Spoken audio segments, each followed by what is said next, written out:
So there I was, dead. Like, fully dead. Exploded in a blast, dead. Game over. Credits rolling. The whole deal. Except, why does being dead hurt so much? And why does it smell like hospital disinfectant? I cracked my eyes open and, bam, fluorescent lights attacked me like I personally offended them. My head was pounding. Some woman was yelling for a doctor, and I could hear footsteps. Familiar footsteps. The kind that belonged to Chung Sinian, a guy I definitely should not be hearing because, again, I was dead. Unless he was here to escort me to the afterlife? But wait, where's Ajan? Where's Zhangzhan? Why didn't he come get me himself? Rude. Even in death, I'm getting delegated. I finally forced my eyes open and found myself in a hospital room that looked weirdly familiar. Then in walks Chung Sinian, wearing a white coat, holding my medical chart, looking all calm and smooth-faced. And I mean smooth. No scars. None. This man's face was supposed to look like a road map of the apocalypse, and here he was looking like a skincare commercial. Something was very, very wrong. I looked down at my hands. Soft. Smooth. No calluses from years of gripping weapons. No ugly scars. Just pretty, delicate fingers within 4 needles stuck in one, and my mother's jade pendant dangling from a red string on my wrist, completely intact, glowing green in the morning light like nothing bad had ever happened. So naturally, I did the most logical thing. I ripped the 4 needle out and stabbed it back into my hand. It bled. It hurt. Not a dream. Qiao Yu, what are you doing? Chung Sinian screamed, his voice cracking like a teenage boy's. He grabbed my hand, yanked out the needle, and pressed down to stop the bleeding. Poor guy looked terrified, probably because if anything happened to me on his watch, Zhangzhan would literally skin him alive. What year is it? I asked him. He almost laughed. You just stabbed yourself with a needle, and now you're playing dumb? But then he sighed and started going on about some marriage agreement my parents apparently set up before they died, and how my 20th birthday was 2 months away, and how Zhangzhan truly loves me, blah blah blah. I stopped listening after 2 months until your 20th birthday. My brain short-circuited. Blue screen. Full system crash. Because my 20th birthday? That was before the apocalypse. I'd survived 4 years of the actual end of the world. Zombies, chaos, the whole nightmare buffet, died in an explosion, and somehow woke up before any of it happened. I was reborn. Cue the tears. Happy tears, terrified tears, confused tears, a whole cocktail of emotions hitting me at once. I was alive. But also, if the apocalypse was coming again the same way. I had exactly 21 days before the first signs and 28 days before everything went full doomsday. No pressure. Where's Zhangzhan? I blurted out, cutting off Chung Sinian's little speech mid-sentence. He blinked at me like I'd grown a second head. Apparently, past me wanting to find Zhangzhan was like a cat asking for a bath. He stuttered, actually stuttered, and told me Zhangzhan was in America doing some big corporate merger deal and wouldn't be back for 2 weeks. He showed me a news article on his phone. There was Zhangzhan's face on the screen. Cold, sharp, powerful. The man I'd fought beside. The man I'd lost. I touched his face on the screen and completely lost it. Full waterworks. Apparently, I looked beautiful doing it too, like a pear blossom in the rain, or whatever poetic nonsense people say, but Chung Sinian was not enjoying the view. He was sweating bullets, probably writing his own eulogy in his head because Zhangzhan would murder him for making me cry. For the record, he didn't do anything.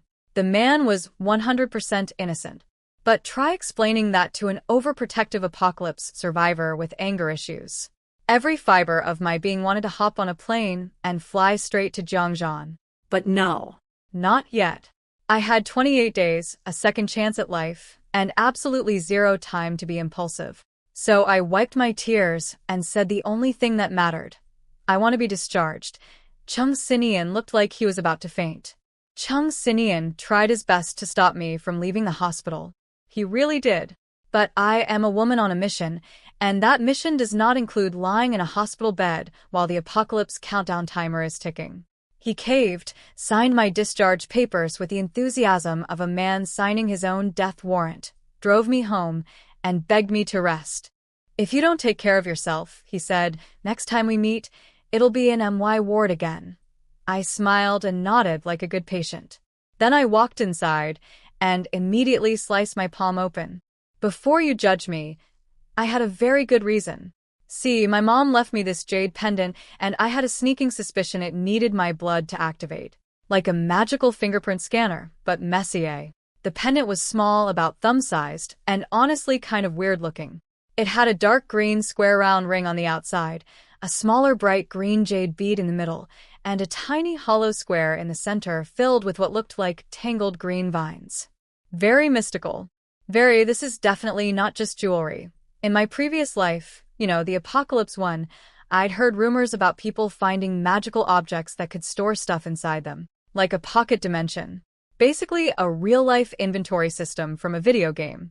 People called them portable spaces. I thought it was nonsense back then. But right before I died, I actually caught a glimpse of some kind of independent space. Unfortunately, I was too busy being exploded to investigate further. So there I was, squeezing the pendant in my bleeding hand, not even flinching. After a moment, my palm started stinging like crazy, and when I opened my hand, the wound was completely gone. No scar, no blood, nothing. Just a tiny red mole near my thumb. And the jade bead in the middle of the pendant? Vanished. Poof. Gone. Only the outer ring remained. Then a white flash hit me, and suddenly my mind was somewhere else. I was standing in a huge, glowing green space. Everything was translucent jade green, and right in the center stood the most enormous tree I've ever seen. This thing was massive. You'd need like 15 adults holding hands to wrap around its trunk. It was semi-transparent, made of what looked like jade, with huge vines branching out covered in giant leaves and waterdrop-shaped fruits.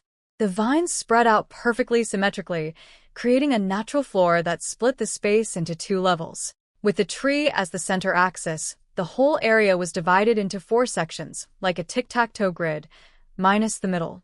Each section was roughly 2,000 square meters, with 2-story high ceilings. I couldn't see my own body in there, but somehow I just knew the layout. Like the blueprints were downloaded directly into my brain. Convenient. Now here's where it gets really exciting. I went back to my living room, put my hand on the coffee table, thought, store in my head, and the table just disappeared. Gone. Teleported straight into the jade tree space. Then I thought about putting it back, reached toward the empty spot, and BAM, coffee table, right back where it started. I was shaking with excitement. The portable space I'd heard about in my past life? That one was only a few dozen square meters, and people were literally killing each other over it. Mine? 8,000 square meters. 8,000. That's not a pocket dimension. That's a pocket warehouse. I ran around the house like a kid on Christmas morning, storing everything useful I could find. Furniture, supplies, you name it. Into the space it went. I decided to call it the jade tree space because, well, giant jade tree. I'm creative like that. But wait, there was still the outer ring part of the pendant. I picked it up and noticed the color had changed from dark green to the same bright jade green as the bead. Interesting. I held it, closed my eyes, and focused. And discovered a second space. This one was smaller, no tree, just a plain storage area, about 2,000 square meters. Still hundreds of times bigger than that legendary space from my past life, but compared to my main space, it was the studio apartment version. My heart nearly burst. Because this ring? This one was for Jiangzhan. My man was getting his own pocket dimension. Merry Christmas, babe. I tied the ring back onto the red string and put it on my wrist. For now, I decided to keep all of this to myself. I wasn't 100% sure the apocalypse would happen again in this life, and I didn't want to call up Jiangzhan like, "Hey honey, how's the merger going? By the way, I'm from the future, and the world's going to end in 4 weeks. Also, I have a magic tree inside my hand. Love you. If the apocalypse doesn't come, Great.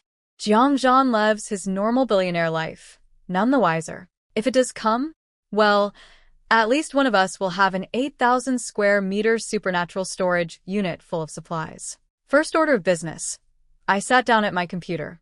Food is obviously the #1 priority for surviving the end of the world, but groceries you can buy gradually. Baiklah. Those need to be ordered in advance. Time to go shopping for the apocalypse. First things first, I needed a car.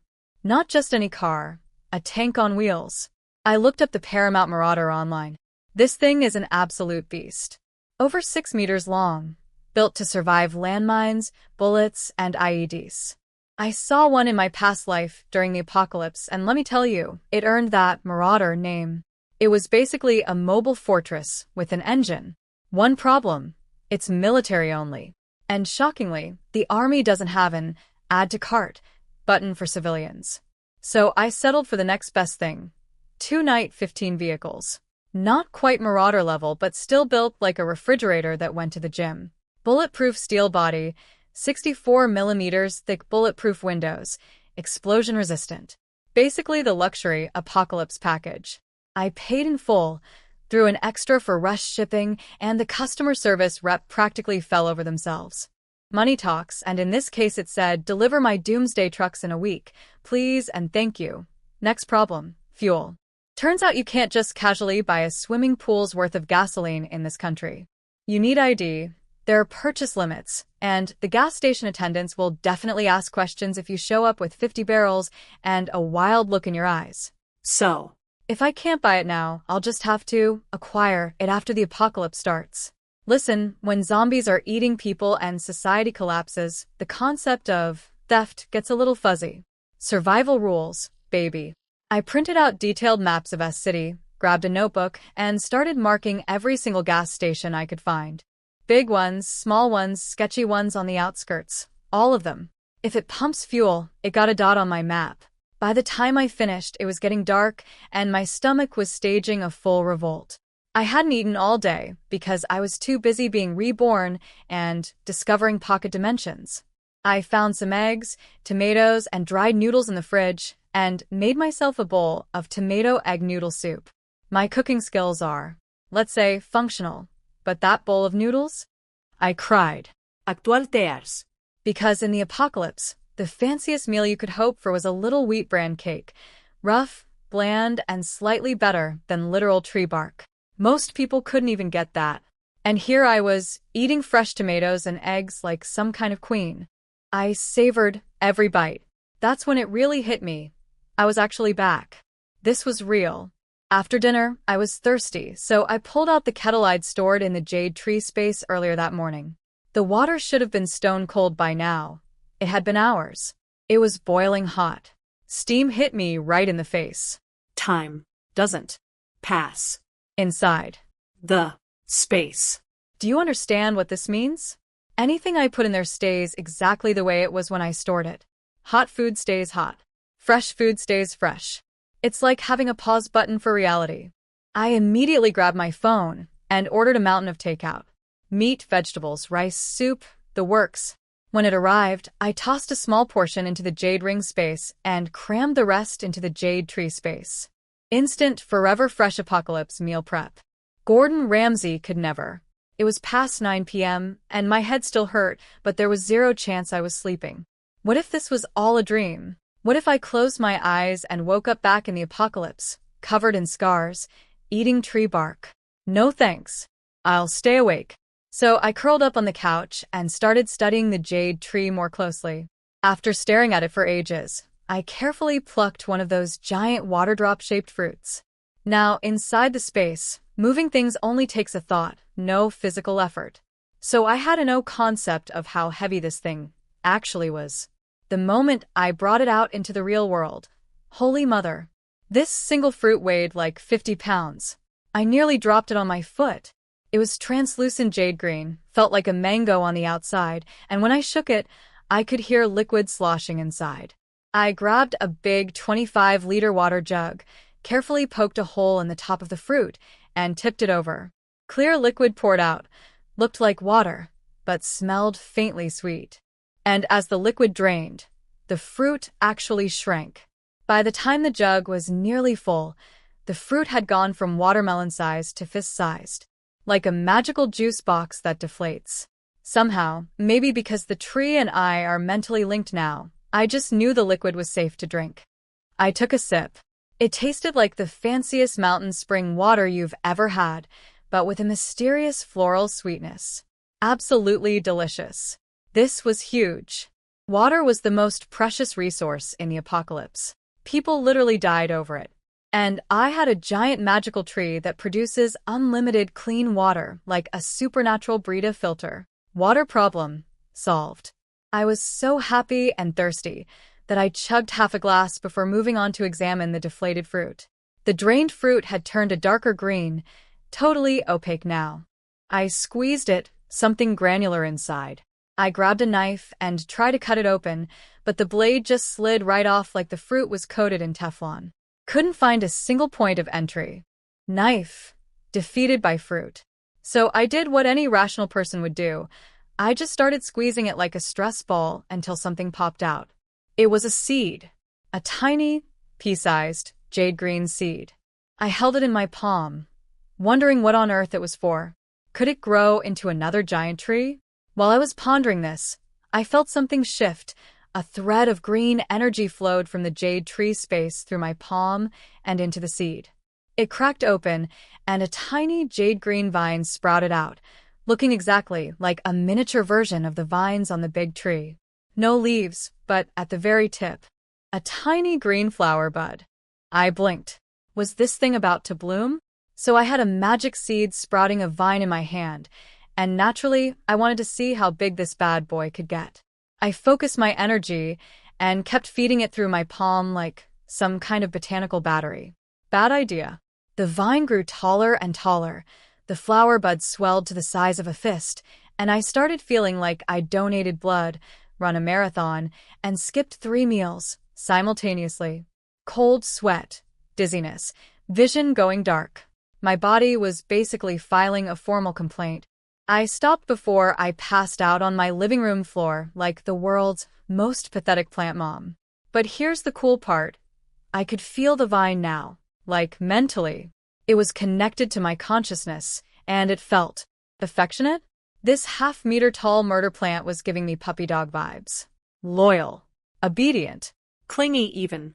I was about to have feelings about that, but my body had other plans, specifically trying to shut down. I grabbed the leftover jade fruit water and chugged it out of pure survival instinct. And it worked. The dizziness backed off almost immediately. Not fully gone, but way better. I did a quick experiment. 1 cup of fruit water, 1 cup of regular water. The fruit water recharged me like a magical energy drink. Regular water did exactly nothing. Science. After resting a bit, I tried feeding the vine again, but hit an invisible wall, like the vine had maxed out its growth bar. Fair enough. I carried it outside and planted it in the garden flower bed. The second it touched soil, roots shot out the bottom and anchored it to the ground. Then the flower bud at the top exploded, not into a flower, but into 5 thin whip-like tendrils with sharp barbs on the ends. I jumped back, so hard I almost fell over. But then I reached out cautiously and touched one of the tendrils, and it wrapped around my finger and nuzzled me, like a kitten. A spiky, barbed kitten that could probably impale someone, but still, adorable in a terrifying way. I crouched there studying it until my legs went numb, but couldn't figure out what else it did besides being aggressively cuddly with me. My fever was creeping back, so I gave up and went to bed. Then around midnight, I felt something. Half asleep, I somehow sensed a black cat hop over my garden wall. The vine sensed it too. Those 5 tendrils snapped to attention like heat-seeking missiles, locking onto the cat in this deeply unsettling targeting pose. The cat took 2 steps. 2 casual, oblivious little steps. The tendrils launched. The cat freaked out and scrambled for the wall, but one tendril snagged its back leg, barbs sinking into flesh. The cat let out the most blood-curdling screech I've ever heard, and the vine just yeeted it over the wall like a furry baseball. I bolted outside in my slippers. The vine had returned to its normal innocent plant pose, but the fresh blood on the wall and the fading screams of a traumatized cat told the whole story.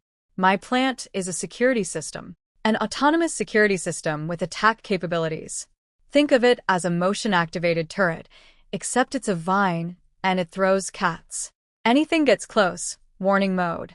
Anything gets too close, violence mode. And it reports directly to my brain. I was so thrilled I reached down to pet its leaves, and that's when I noticed my hands were covered in this gray-brown sludge. Sticky, oily, mixed with what smelled like the inside of a dumpster on a hot day. I looked down, it was all over me. Arms, torso, everywhere. My pajamas were ruined. I have mild germophobia. This was my worst nightmare, wearing a costume made of my second worst nightmare. I sprinted to the bathroom, stripped down in front of the mirror, and discovered I was basically cocooned in this disgusting goop from head to toe. The smell was criminal. The good news? It washed off easily with just water. The better news? After I showered, my skin was incredible, like boiled egg smooth. My eyesight was sharper, my hearing was clearer, and I felt lighter on my feet. The jade tree in my space even seemed to be glowing faintly. I connected the dots pretty fast. The fruit water. It wasn't just an energy drink, it was literally cleansing my body from the inside out, and all that gray-brown nightmare sludge was the impurities being expelled through my skin. Groß? Absolutely. Effective? Extremely. So, obviously I chugged 3 more glasses before bed. For science. I woke up the next morning because I smelled myself. The sludge was back, twice as much this time. My bed was a crime scene of stink. But after another shower, I looked like a porcelain doll and could probably hear a mouse sneeze 3 rooms away. The jade tree had essentially become part of my body now. And everything I'd stored in both spaces, food, water, supplies, was still perfectly fresh and warm after 11 hours. Time truly doesn't move in there. I pulled out last night's takeout for breakfast. Still hot. Still perfect. Like it had been sitting on the counter for 0 seconds. I thought I'd hit the jackpot just having a storage space. Turns out I got a storage space, an unlimited water supply, a body purification system, a security attack plant, and a time freeze chamber. Now I could stockpile food without worrying about anything going bad. The apocalypse prep just went from desperate scramble to luxury bunker planning. Let's go shopping. Over breakfast, I started researching rural villages around S-City. If I was going to stockpile enough food to survive the apocalypse, I needed a supplier, and supermarkets were not going to cut it. Too many questions. Too many security cameras. Too many nosy cashiers wondering why a young woman is buying 400 cans of Spam. After comparing prices and options, I landed on the perfect target, Luling Village, near Y-City. And the reason I even knew about this place? My college roommate, Yao Lingling.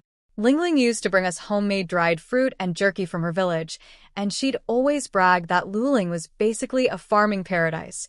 Everything grew there, everything thrived. But the roads were terrible, so nobody wanted to deal with the shipping hassle. They'd post wholesale ads, buyers would show up, see the logistics nightmare, and bounce. Every year, mountains of perfectly good produce just rotted in the fields because nobody came to buy it. Music to my apocalypse prepping ears.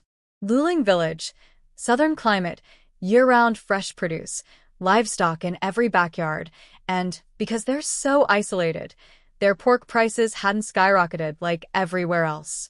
See, the pig plague was already creeping in by November, and pork prices everywhere had doubled. But Luling was still selling at normal rates because they barely interacted with outside markets.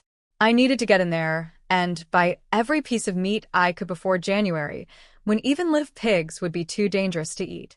But first, I checked my phone and saw 12 unread messages from Tang Ran. I paused.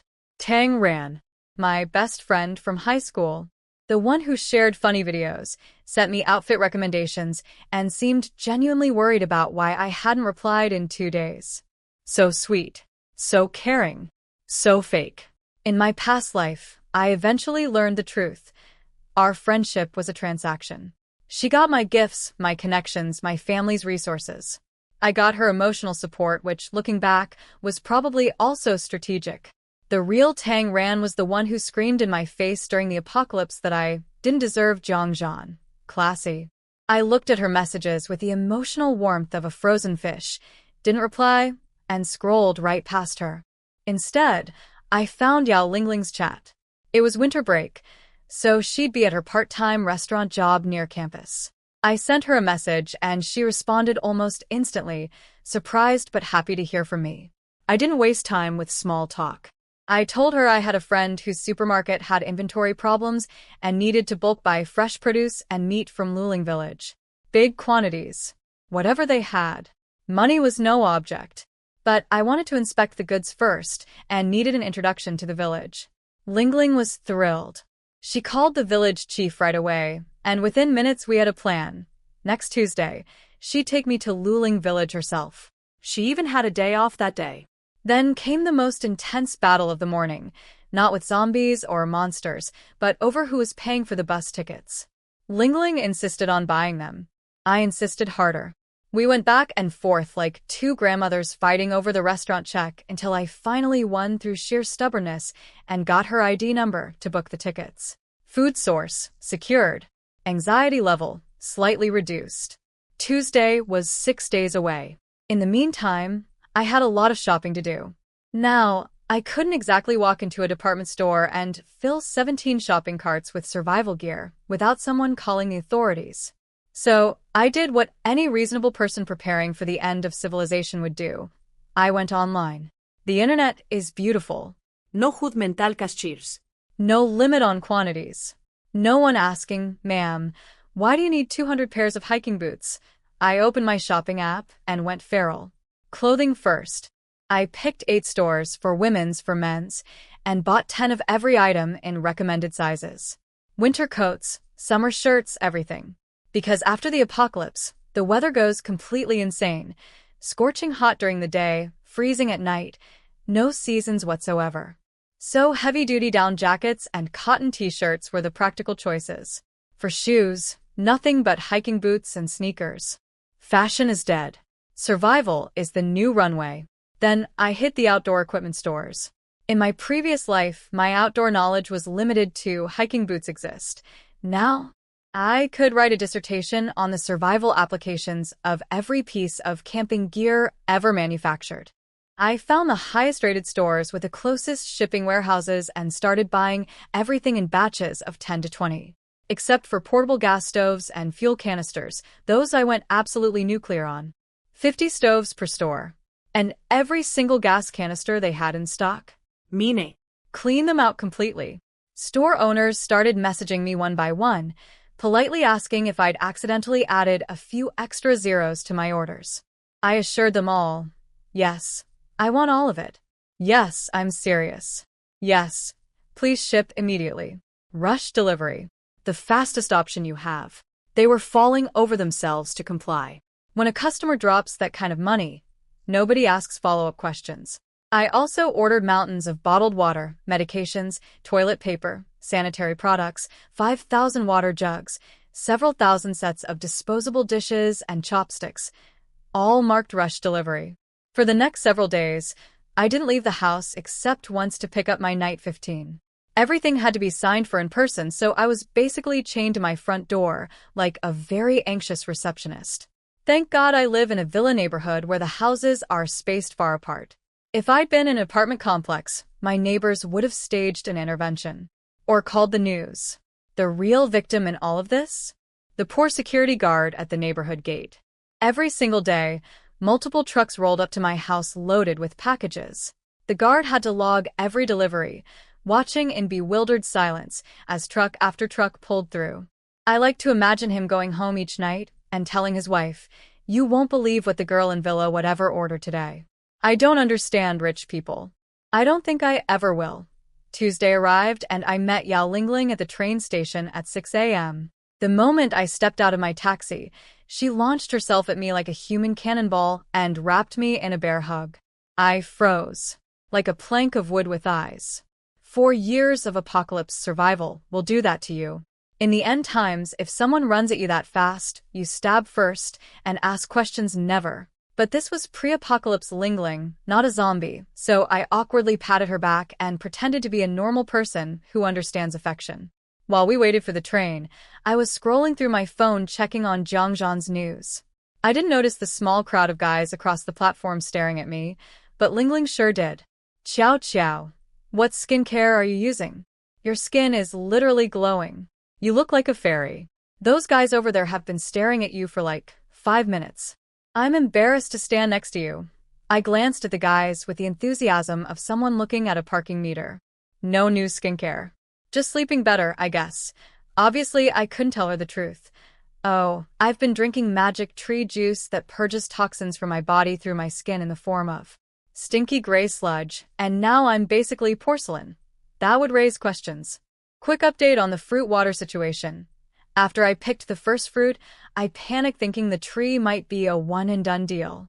But nope, a new fruit started growing the very next day, and within 2 days it was full-sized. The tree is basically a fruit vending machine that never runs out. So I switched all my drinking water to fruit water. The results? 3 days of increasingly smaller amounts of toxic goop coming out of my pores, and then nothing. Completely clean. My body was basically factory reset. Sharper senses, stronger muscles, lighter on my feet. I was becoming a superhuman, 1 glass of magic tree juice at a time. Anyway, the train to Y City took about 2 hours. Easy. But then we had to take a bus. And then 2 more buses. Luling Village is so remote that even GPS probably gives up and says good luck. We finally arrived around 2 p.m., and waiting at the village entrance were 3 people. The village chief, Lingling's dad, and a shy girl named Ningning. Everyone was warm and friendly, which was lovely, and then they pointed to our ride into the village. A cow. Pulling a wooden plank on wheels. The village is further in, Lingling explained cheerfully. It rained recently, so the roads are bad. The ox cart is easier. So there I was, a woman who survived 4 years of the apocalypse, sitting on a wooden fence rail bolted to a plank, being slowly pulled by a cow through muddy mountain roads. Peak transportation. But as we rolled along, Lingling pointed out the farmland, and my jaw quietly dropped. Greenhouses everywhere, growing off-season fruits and vegetables. Oranges, strawberries, apples, kiwis, cherries. Cabbage, potatoes, carrots, tomatoes, spinach, celery, mushrooms, eggplant. This village was a grocery store disguised as a mountain hamlet. I was mentally screaming. Externally, I nodded calmly. Internally, I was doing backflips. After settling into Lingling's family home, I asked to see the goods immediately. No rest needed. I'm on a countdown here, people. The village chief poured me tea, rubbed his hands nervously, and asked, Miss, Lingling says you want a lot of goods. You really mean as much as we have? I'd rehearsed my cover story. We're opening a large wholesale supply warehouse and need a stable source. If the quality's good and the price is fair, we'd love to buy from you long term. Cool. Calm. Totally believable. Definitely not a time-traveling apocalypse survivor with a magic pocket dimension. He bought it. Then he took me to the granary, and I nearly lost my composure. It was enormous. Half a football field of storage, made up of hundreds of individual cylindrical silos, 3 meters wide, 3 meters tall, divided into 6 sections. Wheat, rice, corn, sweet potatoes, and peanuts. Each silo had a name tag showing which family it belonged to, so they could take turns selling at market. And according to the chief, nearly all of them were full. He mistook my stunned silence for hesitation. Too much? Don't worry, take whatever you need. No, I recovered quickly. I'm just impressed by how much you have. I want it all. I asked about cleanliness because apocalypse or not, I'm not eating mouse-flavored rice. The chief laughed and went full tour guide mode. Thick iron walls, raised iron floors, daily inspections for pests, grain individually bagged and checked. The man was proud of his granary, and honestly, He deserved to be. then I pushed my luck. Do you have a mill? I'd like all the wheat ground into flour. And the peanuts, could you shell half and press the other half into oil? I'll pay for the labor. The chief didn't even blink. Mil? Got one. Oil press? Got one too. Don't let the remote location fool you. We've got machines for everything. And the peanut shelling is done by machine too, no labor fee needed. This man was offering me mechanized food processing at 0 markup.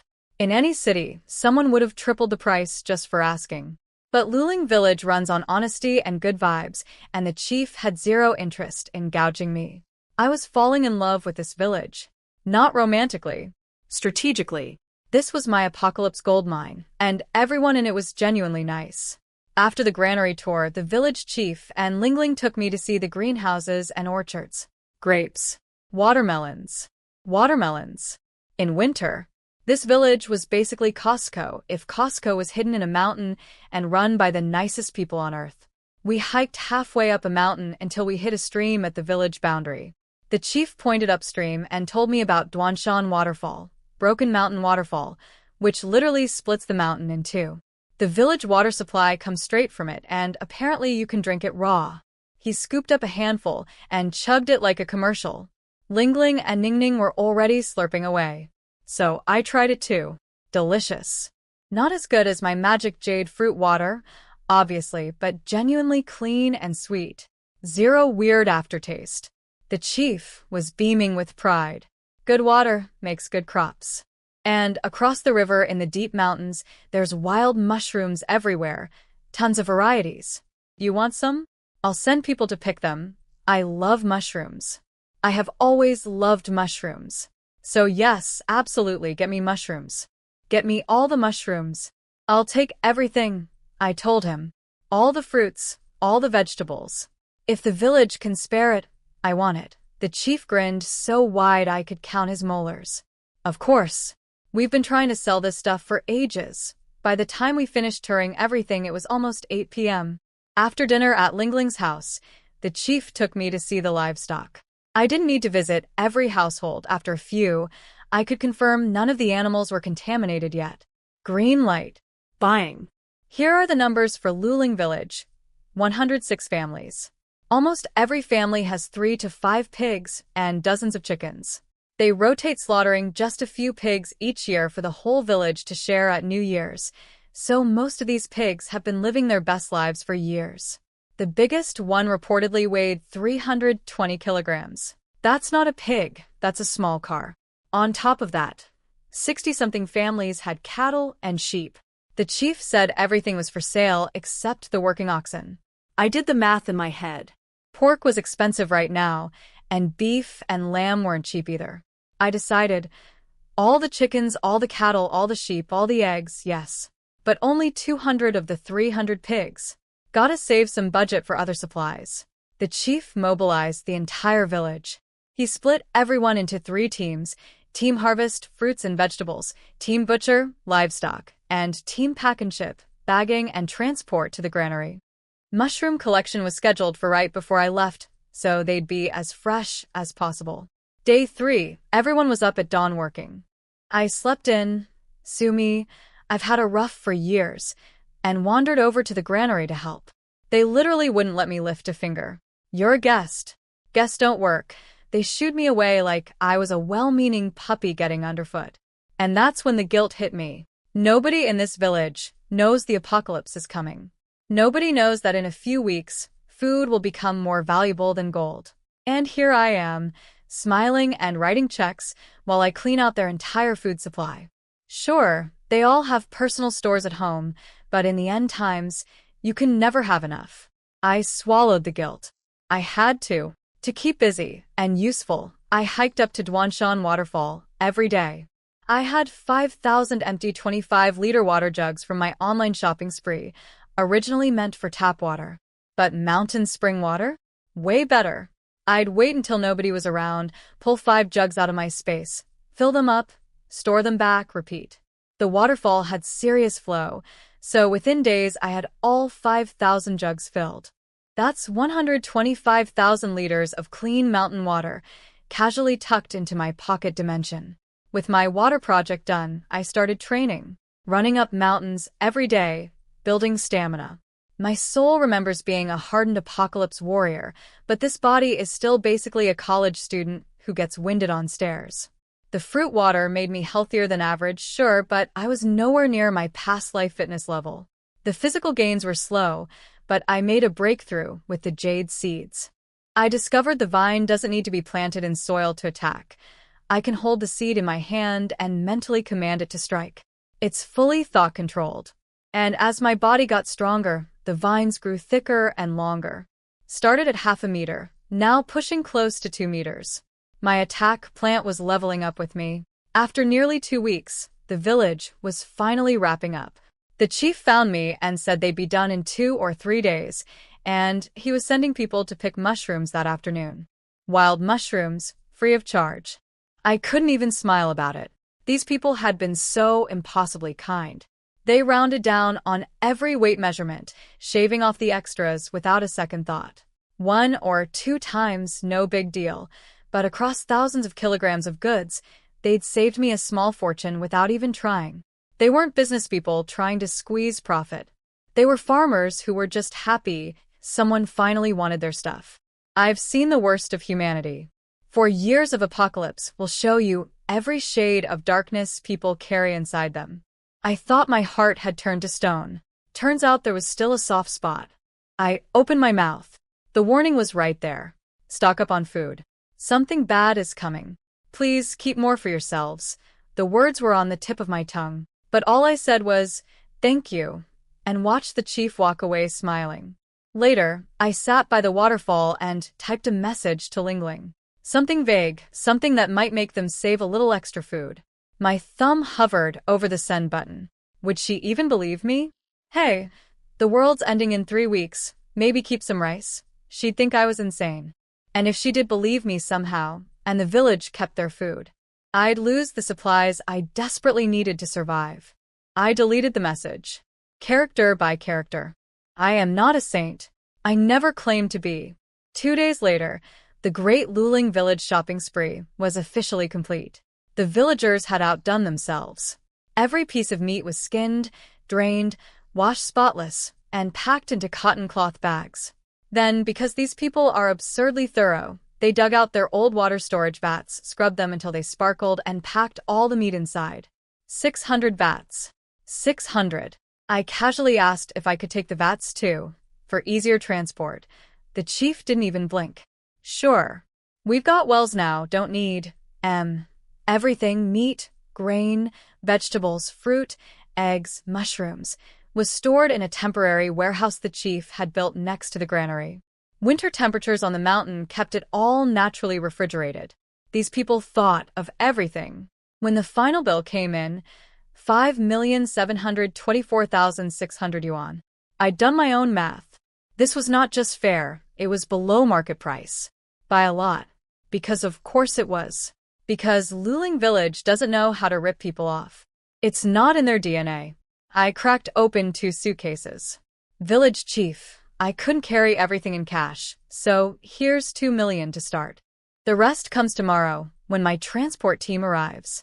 In the meantime, could I hold on to the granary keys? The chief stared at the money like he'd just witnessed a UFO landing.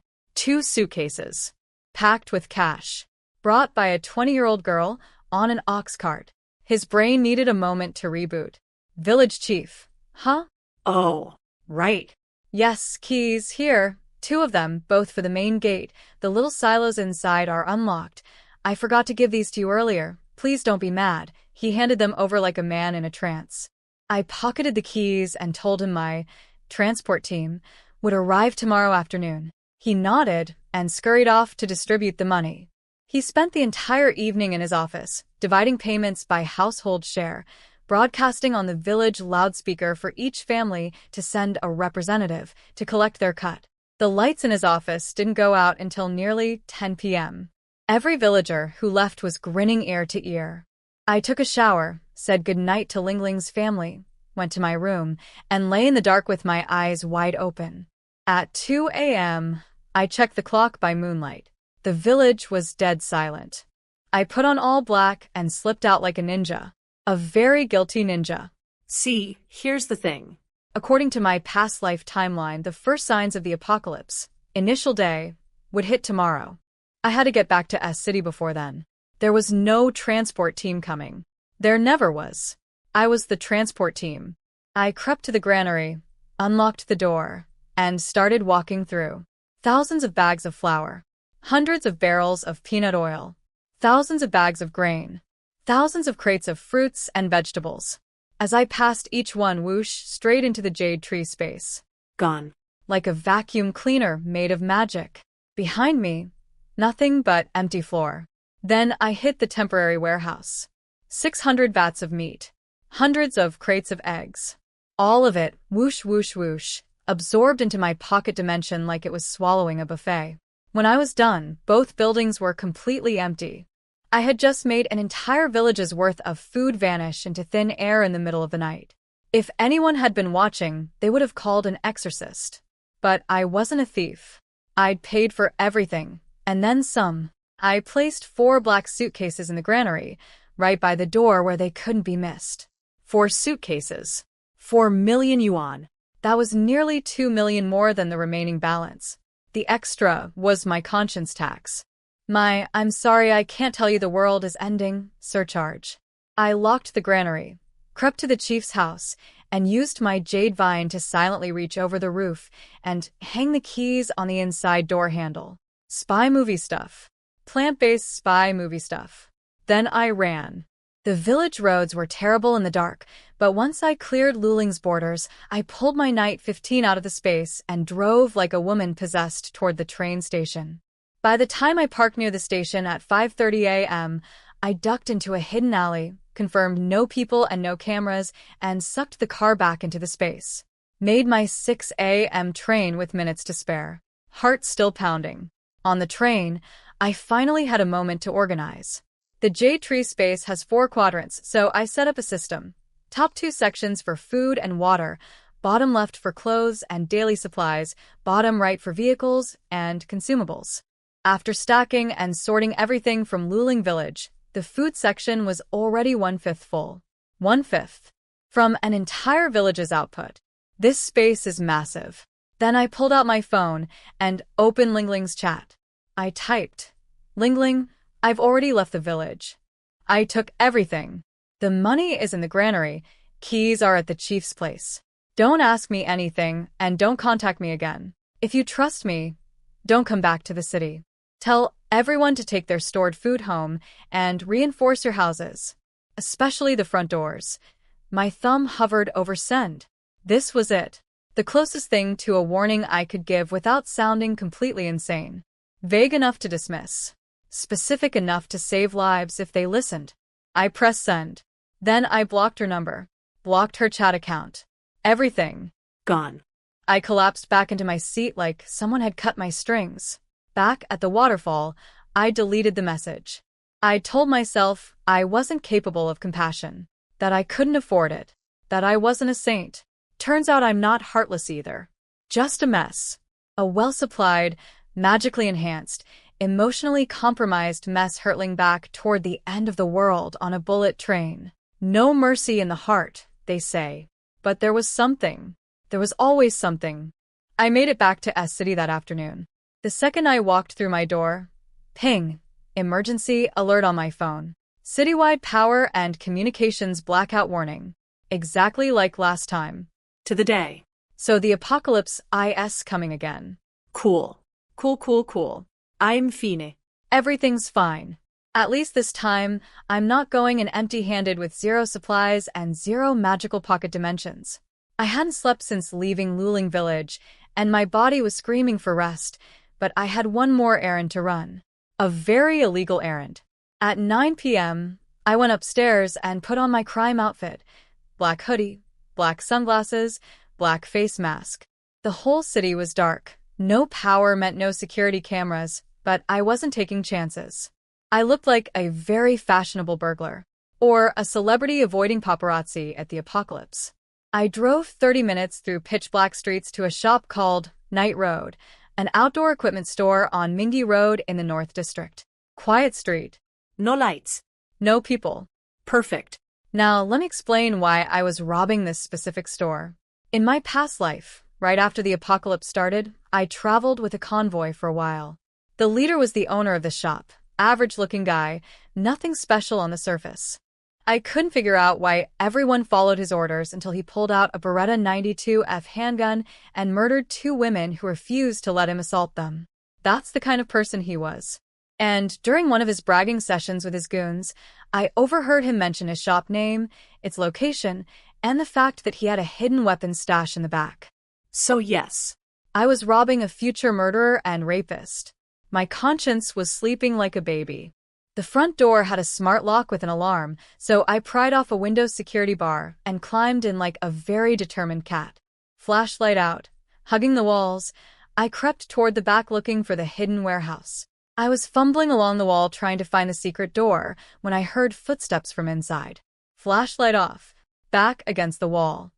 Heart in throat. This was not in the plan.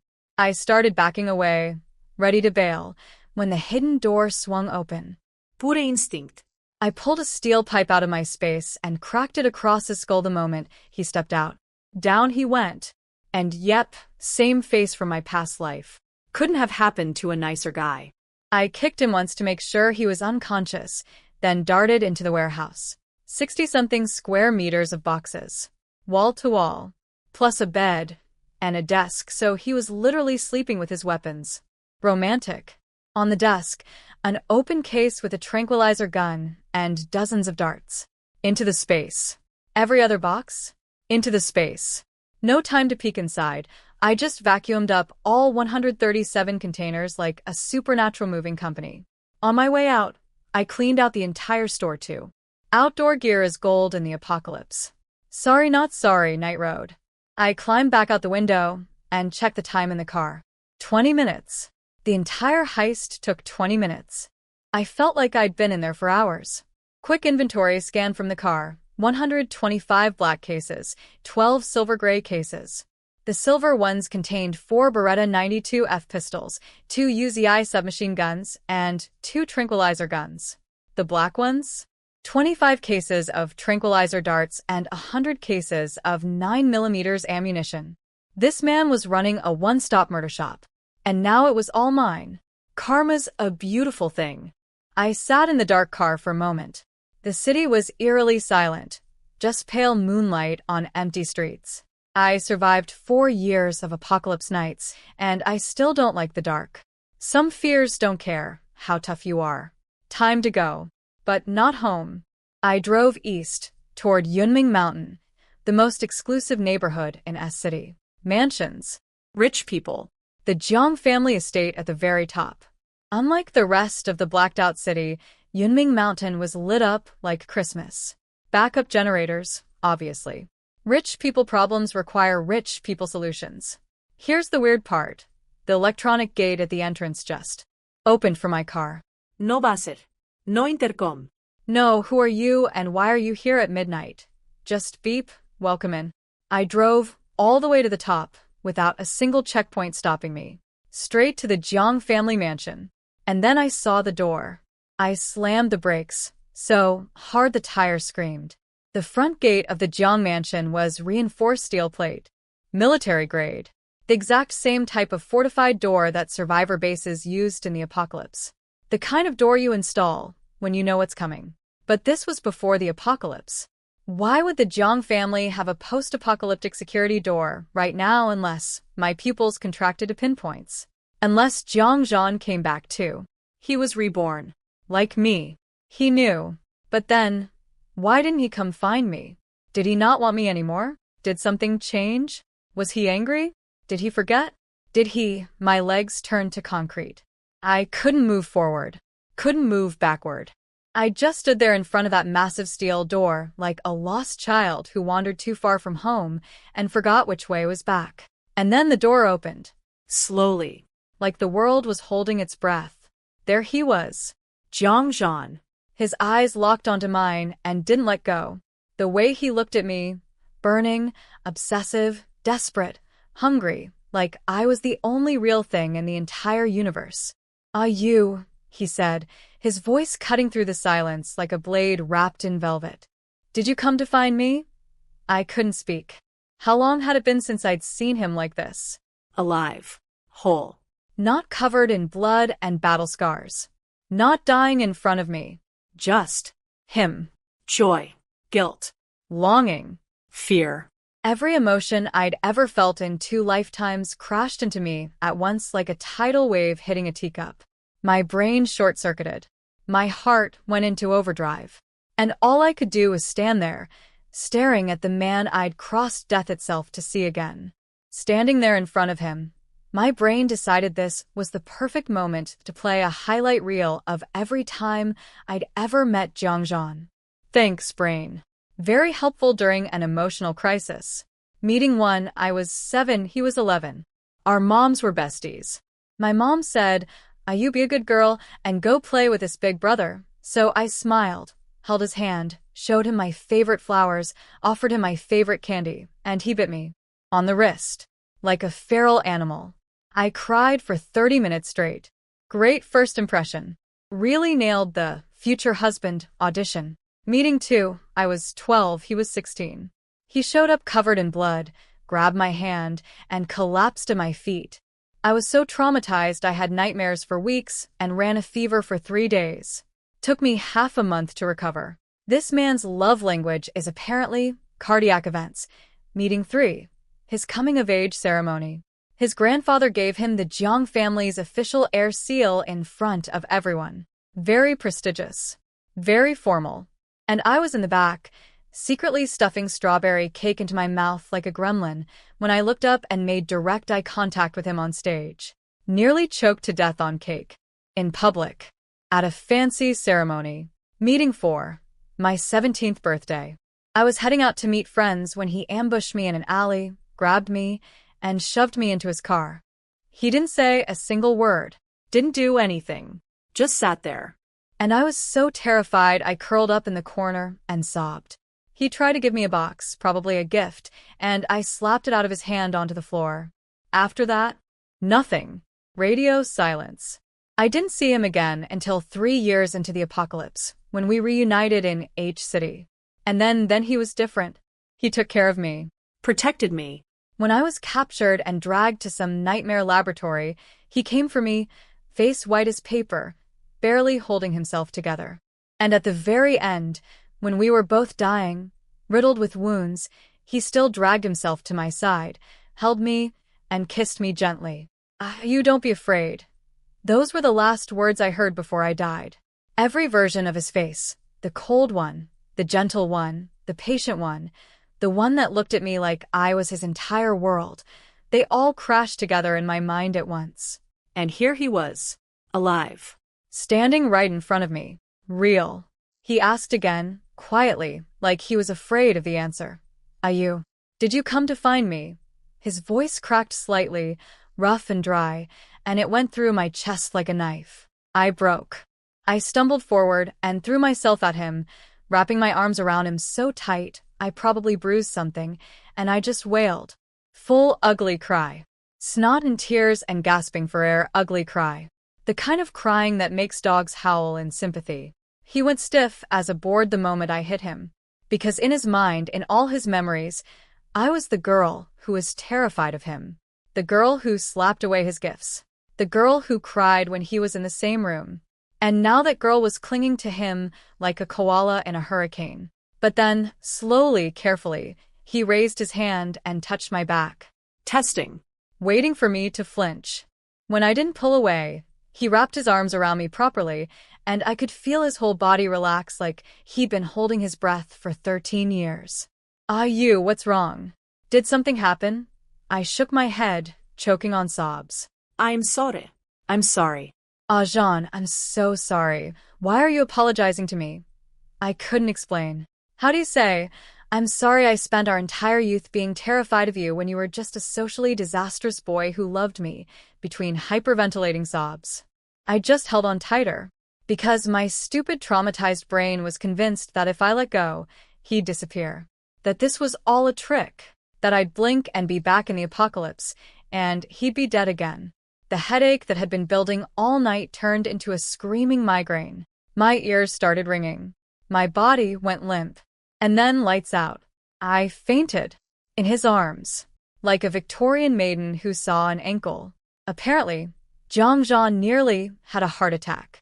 He scooped me up, carried me inside, tucked me into his bed, and speed-dialed Chung Sinian. 20 minutes later, Chung Sinian, who at this point deserves hazard pay for dealing with our drama, finished examining me and delivered his diagnosis with all the urgency of a man peeling an orange on a couch. Relax. She's fine. Sleep-deprived, way too emotional. cried so hard her brain ran out of oxygen. Let her nap. Jiang Zhan said nothing. Just stood there radiating intensity. Chung Sinian popped 2 orange slices into his mouth and added, Bro, what did you do to her? She was crying like you abandoned her at the altar. You didn't secretly do something terrible, did you?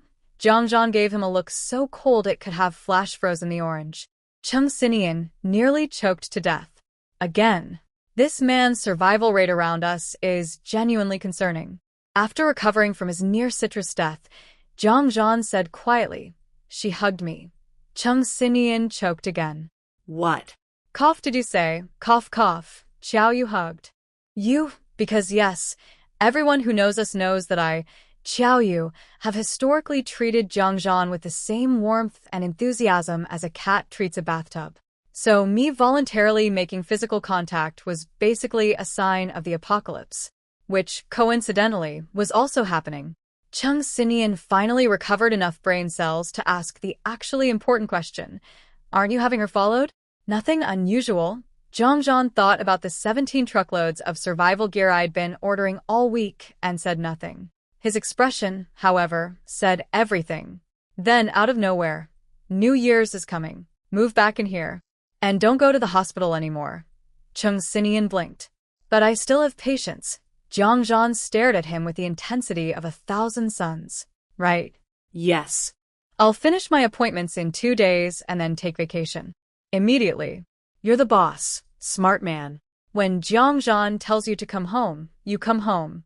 Especially when he's got apocalypse-grade steel doors and the look of someone who knows exactly what's about to happen. I had a nightmare. Because of course I did.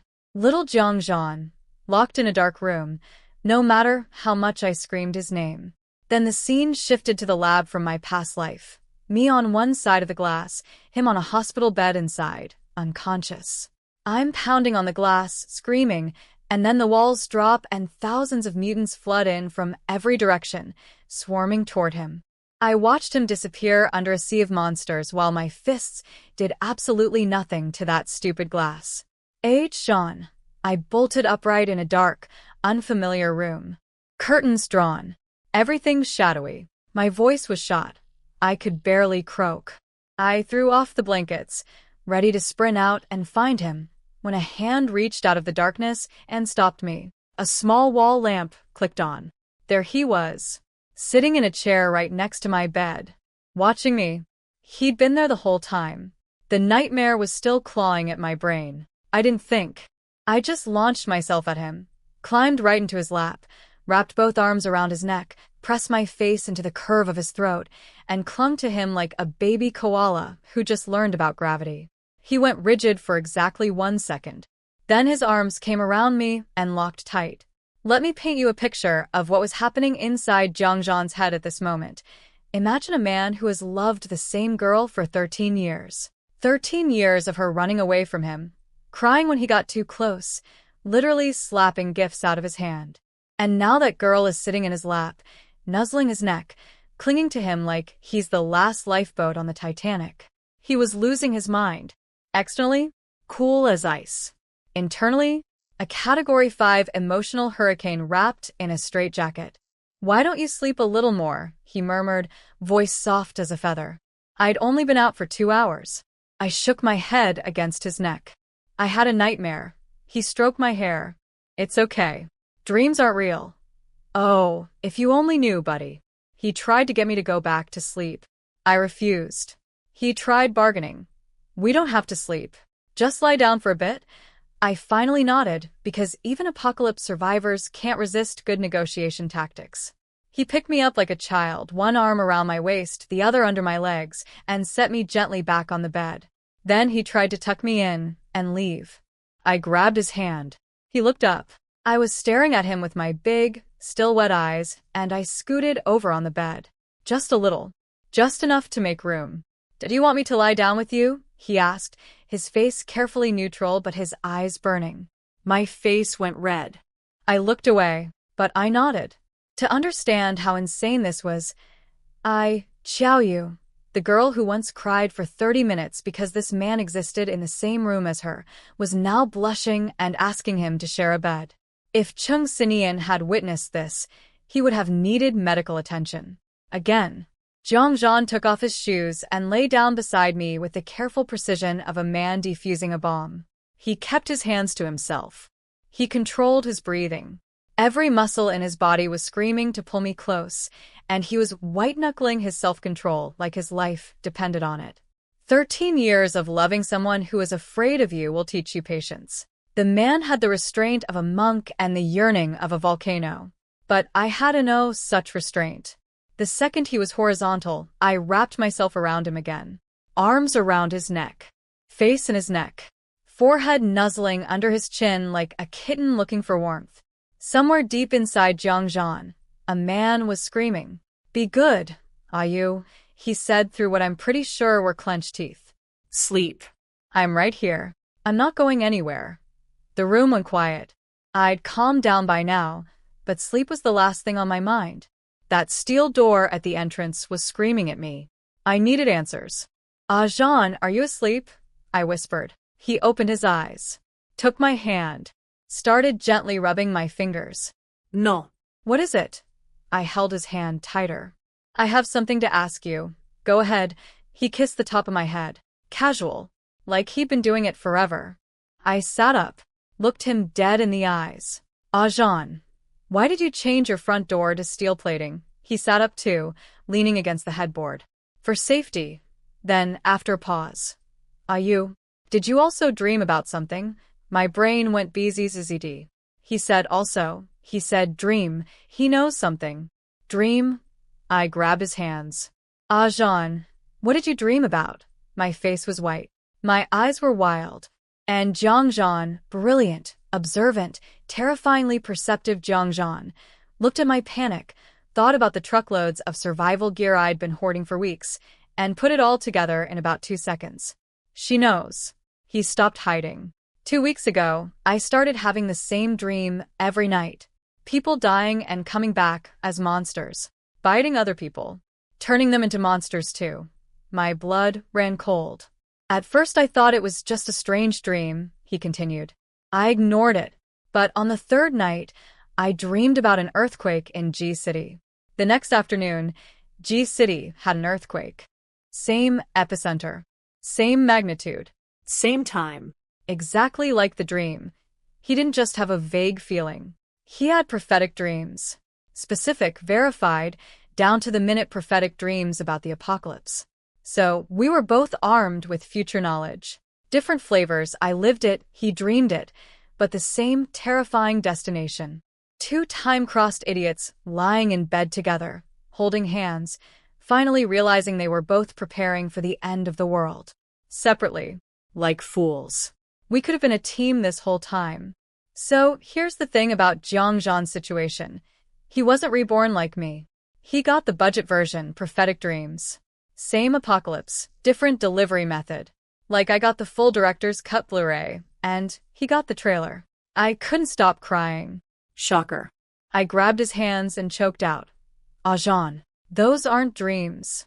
They're not dreams. It's all real." He didn't say anything. Just pulled me in, held me, and stroked my hair. The man communicates emotional support through silence and physical warmth like some kind of therapy-weighted blanket in human form. After I stopped leaking from my face long enough to form sentences, I pushed back and looked him dead in the eyes. "Zhan, do you believe me?" He looked at me like I'd just asked if water was wet. "Of course I believe you." Deep breath. "Here goes everything. What I'm about to tell you is going to flip your entire understanding of reality upside down. But it's all true. I'm not crazy. I'm not delusional. I need you to listen to everything before you judge. Can you do that?" He stared at me for a long, quiet moment, then nodded. "Okay." So I told him. All of it. "Zhan, ever since I woke up in that hospital with a fever, I haven't been the same me. I'm the me who lived through the previous life. I died at 24 and came back, reborn, with all my memories intact." His face didn't change. Not a twitch. But his eyes went sharp as knife blades. I could practically hear the gears in his brain grinding at maximum speed. I didn't believe it either at first, I continued. "But it's real. The 24-year-old me from the last life died and woke up in this body. He processed all of that and zeroed in on exactly one thing. Who killed you? His eyes went dark. Not sad dark. Murder dark. The kind of dark that makes you want to take a step back and check for exits. My eyelashes did a little involuntary flutter, because technically it was a setup by some very specific humans, but I died at the hands of the mutants, so I went with the mutants. The monsters from your dreams. Not technically a lie. Just strategically edited truth. He noticed my micro-hesitation because this man notices everything, but he let it slide. For now. Mutants, he repeated. Yes. I lived like that for 4 years. Terrified every single day. And I died in a mutant swarm attack. He said nothing.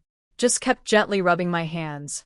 His version of, please continue, I'm listening, and also internally planning the murder of everyone who ever hurt you. I laid out the entire timeline. Everything that's happened since I was reborn has matched my previous life exactly. The only difference is what I've personally changed. But I don't think my actions can stop the apocalypse itself. If this life follows the same pattern, tomorrow is initial day. Initial day, the first sign. In my past life, it started with a massive geomagnetic storm, power and communications blackout. Zhang Zhan connected the dots instantly because of course he did. The man understood electromagnetic interference on electrical grids faster than most people understand a restaurant menu. He explained the whole transformer saturation cascade failure thing in about 3 seconds like it was common knowledge. I was dating a genius. A scary, murder-eyed genius who loved me. Lucky me. Yes, I nodded. Today's citywide blackout is already the preview. Tomorrow, it goes global. The magnetic storm itself only messed things up for about 2 days, so nobody panicked too much. But then, hospitals everywhere started filling up with patients who had unexplainable fevers, wouldn't wake up, some with their skin literally falling apart. No medicine worked. Nothing. The government assembled emergency research teams, but before they could figure anything out, 5 days later, January 23rd, it rained. I paused. Red rain. Zhang Zhan's eyebrow moved approximately 2 millimeters. For him, that's basically a gasp. Global. Not one city, not one country, everywhere. People had never seen anything like it, so they ran outside to play in it. Called it a blessing from heaven. Good luck, rain. My voice cracked. It was the opposite of luck. The rain lasted a full day and night. Stopped at 6 a.m. the next morning. Every surface, cities, forests, lakes, everything, was soaked in red, like the whole world was bleeding. And then, within 1 hour, all that water just disappeared, absorbed into the ground, evaporated, gone. During that 1 day of rain, the hospital patients and everyone who'd been out in the rain started dying. Massively. And then, after the rain stopped, they all came back. Zhang Zhan's eyes went ice cold. The monsters from my dreams. Yes. Humanity named them variants. Mutants.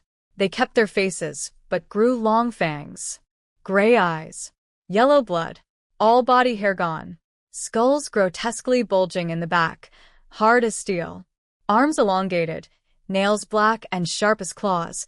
Crawling on all fours like animals. No intelligence. No speech.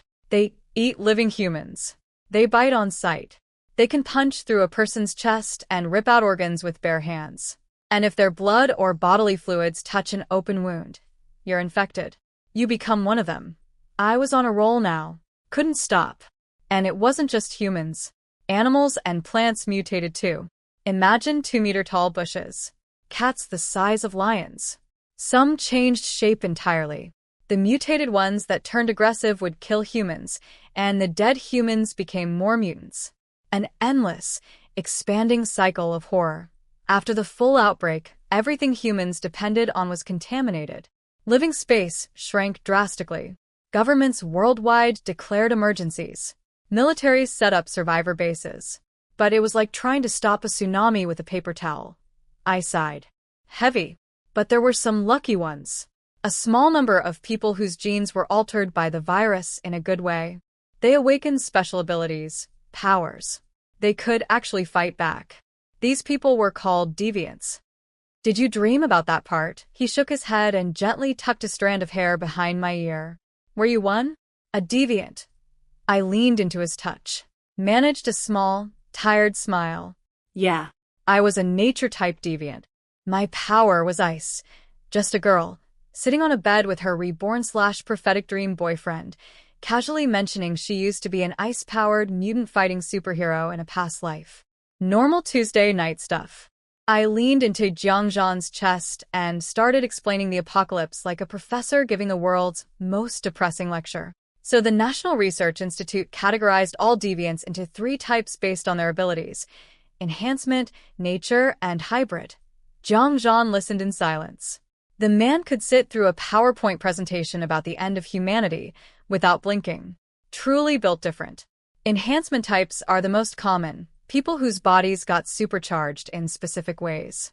Super strength, super speed, crazy good vision or hearing. Basically Captain America, but less patriotic. Nature types, that's me, can control natural elements.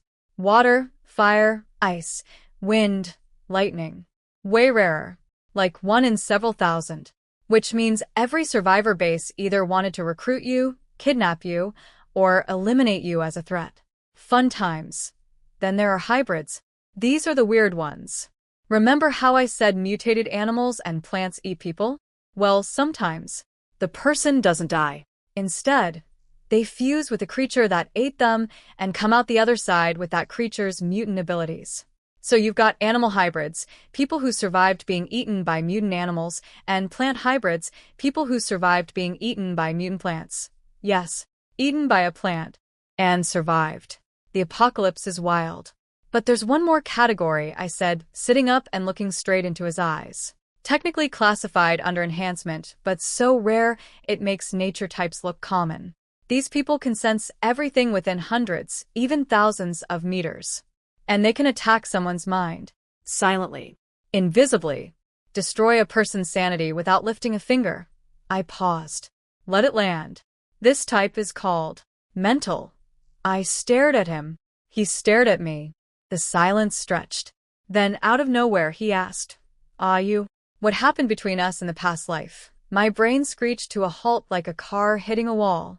Of all the questions, mutant classifications, zombie biology, the literal end of civilization, he wanted to know about US? This man just heard that humanity got turned into monster food, and his first follow-up is, but how is our relationship? Priorities. This man has them. They're just uniquely arranged. And the answer to his question? Oh, just a lovely little collection of memories. Should I tell him that I was drugged by someone's scheme, ended up sleeping with him against his will, and then when I woke up I blamed him and treated him like garbage for ages? Or that I was so stupid I got tricked into being used as bait to lure him into a trap, and he ended up tortured in a laboratory because of me?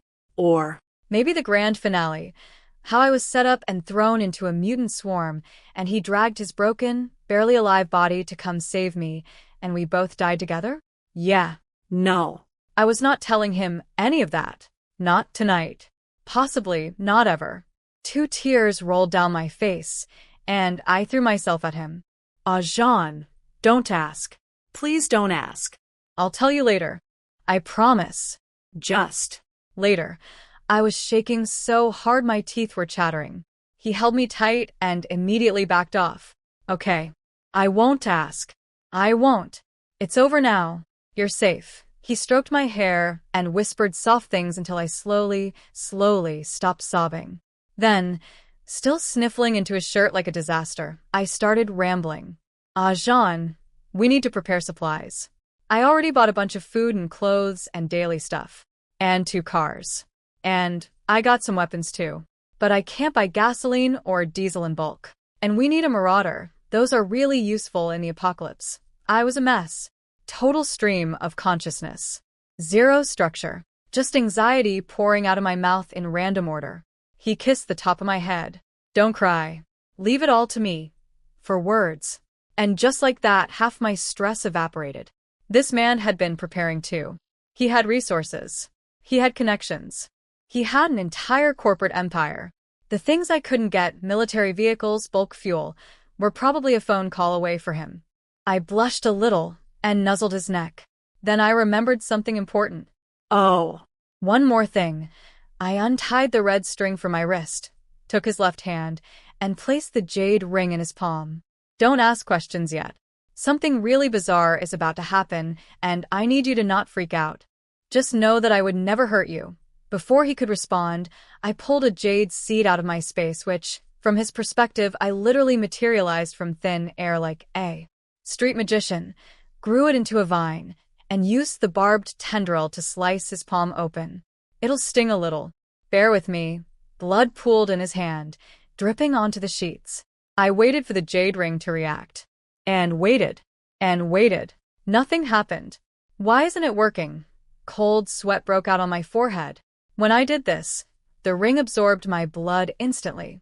For him, dead silence. The ring just sat there in his bloody palm like a very expensive paperweight. Zhang, bleeding and completely unbothered, tried to distract me. What reaction are you looking for? I ignored him. My brain was spinning. What went wrong? It should work. The ring was meant for, then it hit me. My blood. The ring came from my jade pendant. Maybe it needed my blood as a catalyst. Without hesitation, I slashed my own palm with the vine. Qiao. Zhang's face changed instantly. He moved to get bandages. I yanked him back down. Sit. I'm fine. Just wait. Almost there. I dripped my blood onto the ring. And finally, his blood started getting absorbed. The wound on his palm sealed shut. The ring shrank smaller and smaller, dissolving into his skin, until all that remained was a tiny red mole on his palm.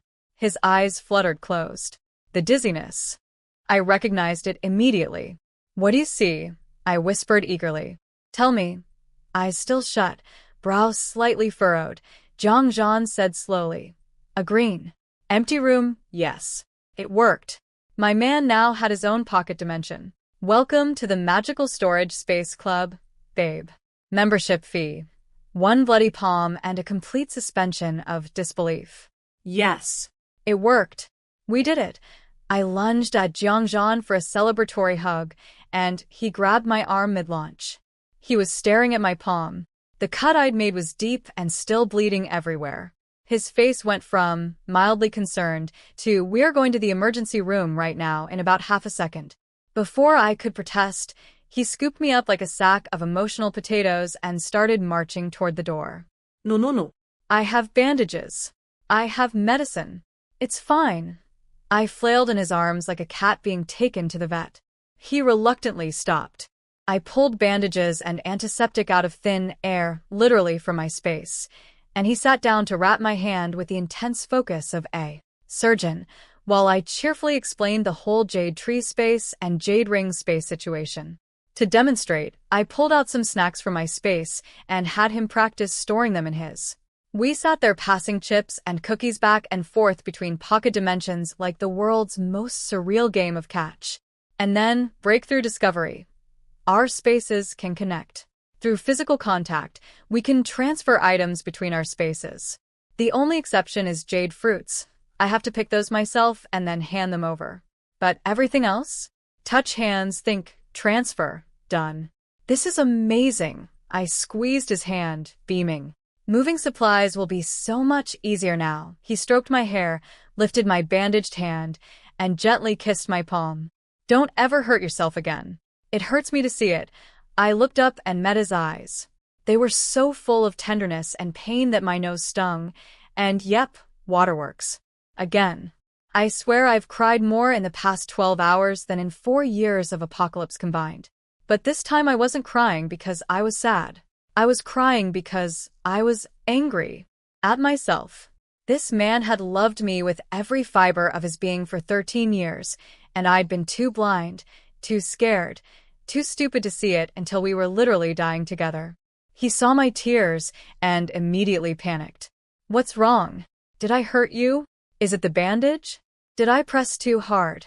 I looked at his worried face, the same face that had wiped my tears right before we died, whispering, "Don't be afraid," and something inside me just snapped.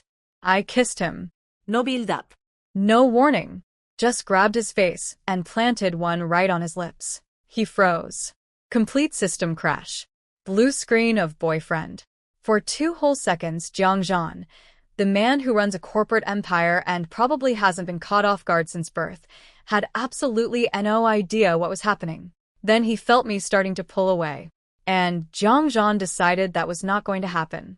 His arm wrapped around my waist and pulled me flush against him. He kissed me back like a man who'd been holding his breath for 13 years and finally remembered what oxygen tasted like. Slow, reverent, thorough. His tongue traced my lips like he was memorizing them. One hand locked behind my neck. Escape was not an option. The other hand slid under the hem of my shirt and traced at my spine. I made a small noise because I'm ticklish. He did not stop. By the time he finally let me go, my face was the color of a fire truck, and I was genuinely concerned I'd suffered brain damage from oxygen deprivation. I collapsed against his chest, gasping for air like a fish on dry land. He laughed. He actually laughed at me. You need to remember to breathe. Practice makes perfect. Practice? Sir, you just tried to kiss my soul out of my body, and you're giving me technique notes? I was too embarrassed to speak. I curled up in his arms like a tiny traumatized quail and didn't move. He held me for a long moment, then very quietly, close to my ear.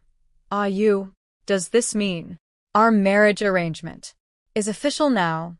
My face, which had just started returning to a normal human color, went nuclear red again. Silence. Long silence. The kind of silence where you can hear your own heartbeat and the other person's hope slowly deflating. He waited and waited. I could practically feel his happiness sinking like a stone in water. Then, barely audible, I whispered, that's it. One syllable. The smallest possible unit of agreement. Yes, so quiet it could have been a hiccup. Jiang heard it like a thunderclap. 24 years of life. 13 years of loving someone who is terrified of him. And now, in a dark bedroom at 3 a.m., she said yes. He crushed me in a hug so tight my ribs filed a complaint. Ow, I wheezed. He loosened up instantly. Sorry. I'm sorry, Yu, I lost control. I shook my head and looked up at him, and he immediately kissed me again. Deeply. The kind of kiss that should require a signed waiver. By the time he released me, I slapped my hand over my mouth. Stop kissing me. My lips are swollen. He smiled. Actually, genuinely smiled. Kissed my hand instead and asked sweetly, Hungry? Want me to get you something to eat? I nodded. Obviously. I'm always hungry. 4 years of apocalypse starvation will turn anyone into a food-obsessed gremlin. He called the kitchen phone, and within minutes, a maid brought up a full spread of beautiful, hot, delicious dishes. All my favorites. On a little bed tray. Like room service at a 5-star hotel, except the hotel is a fortified mansion and the world is about to end. When did you prepare all this? I asked, eyes wide. While you were sleeping. But what if I hadn't woken up? It would have gone to waste. He just touched my head and said, Try it. See if you like it. I didn't need to be told twice. I demolished that food with the speed of a competitive eater and the elegance of a woman who remembers what tree bark tastes like. Jiang sat beside me, watching me eat with an expression that was half adoration, half ache. This was, by his own account, the happiest and most confusing day of his 24 years. Happy because the girl he loved showed up, hugged him, cried on him, kissed him, and agreed to marry him. All in one night. Confusing because he knew all of this was connected to a past life I refused to talk about. I told him everything, the apocalypse, the mutants, the classifications, the jade spaces, the timeline. Everything except what happened between us. And he noticed. Of course he noticed. He noticed the terror in my eyes when he asked. He noticed I'd rather break down sobbing than answer. And now he was sitting there, watching me eat his carefully prepared food, quietly wondering what on earth he'd done in a past life that made me so afraid of the memory, and yet so desperate to be close to him now. The answer, my darling Jiang, is that you did nothing wrong. Not a single thing. Ever. But I wasn't ready to tell him that yet. After dinner, Jiang casually suggested I stay at the Jiang mansion. You know, for convenience, so I could inspect the supplies more easily. Very practical. Very logical. Totally not a calculated move to keep me in his house. I wasn't fooled for a second, but I also wasn't planning to leave. So, Sure. convenience. Let's go with that. Then I walked into the room he'd prepared for me. A walk-in closet, filled with women's sleepwear. All my size. All my style. The vanity had skincare products on it, my exact brands. Not guesses. Not close enough.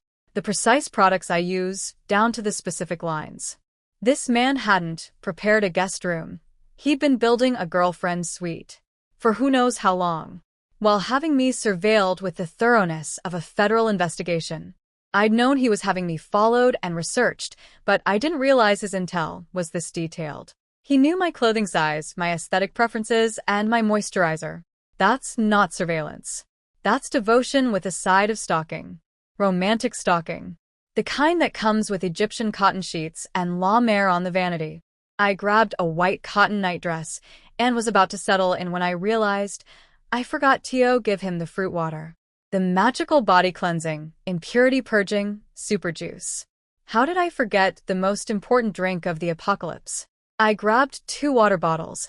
I'd transferred the fruit water into regular bottles because walking around with a giant mysterious jug is suspicious, and padded over to his study. Knock, knock, knock. He looked up from his desk. And then he saw me standing in his doorway in a white nightdress, holding water bottles, looking shy. Are you busy? I asked, very small.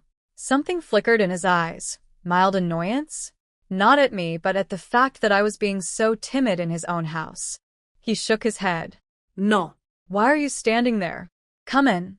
I took approximately 2 steps toward the desk before he reached out, scooped me up, and deposited me directly onto his lap. Like I was a house cat. Didn't I tell you to rest? Why are you running around?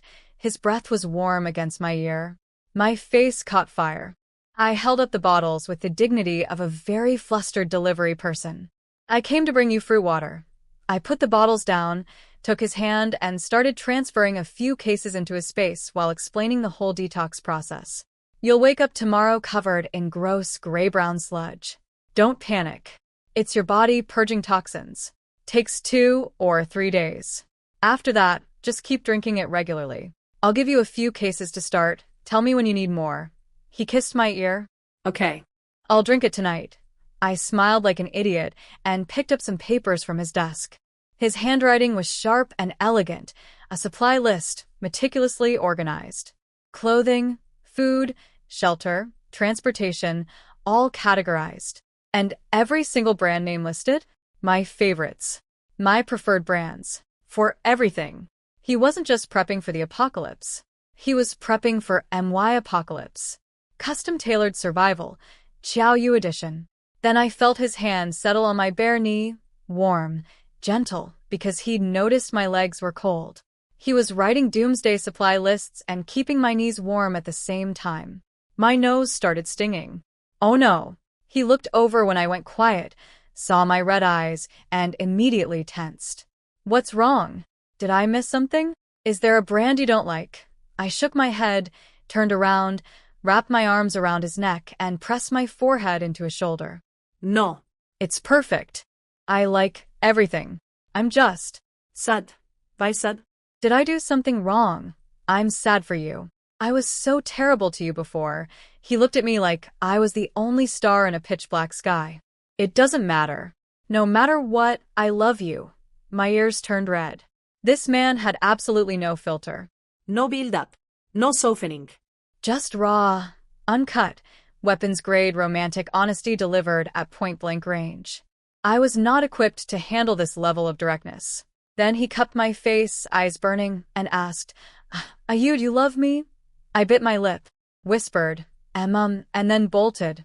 I literally jumped off his lap and sprinted for the door, like the room was on fire. I'm sleepy, going to bed. You should rest too. Good night. I fled down the hallway like a woman being chased by her own emotions. Behind me, Zhang watched me disappear around the corner with the look of a predator who knows his prey just ran into a dead end. His eyes burned with something between hunger and patience. She can't run anymore. She already said yes. Just wait. I dove into bed, rolled myself into a human burrito, pressed both hands over my hammering heart, and exhaled for approximately 45 seconds. This is fine. I'm fine. He's just incredibly intense. And romantic. And terrifyingly direct. And I love him. And I told him that. And now I'm hiding under a blanket like a 12-year-old. But under the covers, in the dark, I smiled so hard my cheeks hurt. Being reborn. Meeting him again. Falling in love with him properly this time. Not through guilt and grief, but through choice. It was really, really good. Maybe it was because he was nearby, or maybe it was because my heart finally felt safe, but for the first time since being reborn, I slept. Deeply. No nightmares. No dreams. Straight through until 8:30 the next morning. I hadn't slept that well since. Ever? In 2 lifetimes? When I woke up, I found a handwritten note on the nightstand. Good morning, Qiao. Something urgent came up. I'll be gone for 2 days. Communications are down, so I can't reach you. If you need anything, find Chung Sinian. Wait for me to come back. I have a surprise for you. I laughed softly. 2 days? That means he's coming back the day after tomorrow, which is his birthday. And this fool wants to give me a surprise? On his birthday? Who does that? I tucked the note away like it was made of gold and looked out the window. The light outside was wrong. Too white, too harsh, almost aggressive. The sky looked like it was glaring. Initial day. Right on schedule. I checked my phone. Both SIM cards. No service. Calls wouldn't connect. Global geomagnetic storm, just like last time. After washing up, I headed downstairs and met Aunt Chen, the Jiang household manager, a composed woman around 40 who ran the staff with military precision. She greeted me like I was already the lady of the house, introduced herself, and informed me breakfast was waiting. The younger maids had stopped working and were standing at attention, sneaking curious glances at me like I was some exotic creature their boss had brought home. Which, technically, I was. I was genuinely surprised Jiang Zhan hadn't sent the staff away, yet given what was coming, but I smiled and said yes to breakfast because I am always hungry. Soup dumplings with thin skins and fat fillings. Silky congee with preserved egg and pork. Crispy little pickled vegetables on the side. All perfectly to my taste. Because of course they were. Because Jiang Zhan probably gave the kitchen a 30-page dossier on my food preferences. I ate happily and started planning my next moves. The apocalypse clock was ticking. My fiancé, was away on a mysterious errand, and I had exactly 2 days to prepare before everything went sideways. But at least the dumplings were excellent. Jiang Zhan was probably out securing supplies. He told me to leave everything to him, but here's the thing about being a reborn apocalypse survivor. My anxiety doesn't take days off. Even with a billionaire fiancé handling logistics, my brain was screaming, do something useful or perish. So I decided to fill those hundreds of giant water vats from Luling Village with hot water.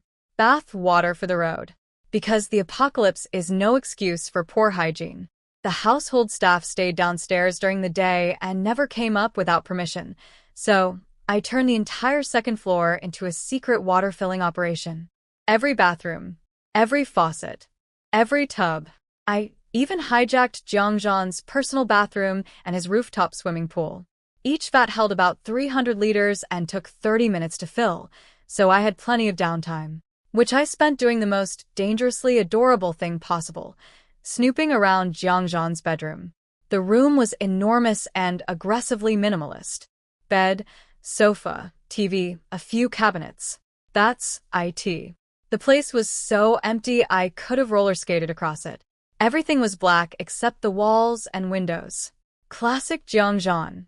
The interior design equivalent of wearing sunglasses at a funeral. The only thing that caught my eye was the rooftop swimming pool. I love swimming. In the apocalypse, clean water was too precious to waste on recreation, so I hadn't swum in years. I was circling the pool like a cat eyeing a fishbowl, debating whether to jump in, when I noticed something. A crack. In the wall, right in the corner facing the pool. Not a natural crack, it was too clean, too straight. It ran from floor to ceiling like someone had cut it with surgical precision. Incredibly thin. If the fruit water hadn't upgraded my vision to eagle level, I never would have spotted it. I examined it more closely. The left side was Jiang Zhan's bedroom wall. The right side sectioned off a panel about 2 people wide. The width of a door? After finishing my water vat duties, I came back and pushed. It moved.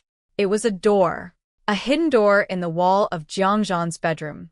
Behind it, a staircase going down, and a long, dark tunnel stretching into the unknown.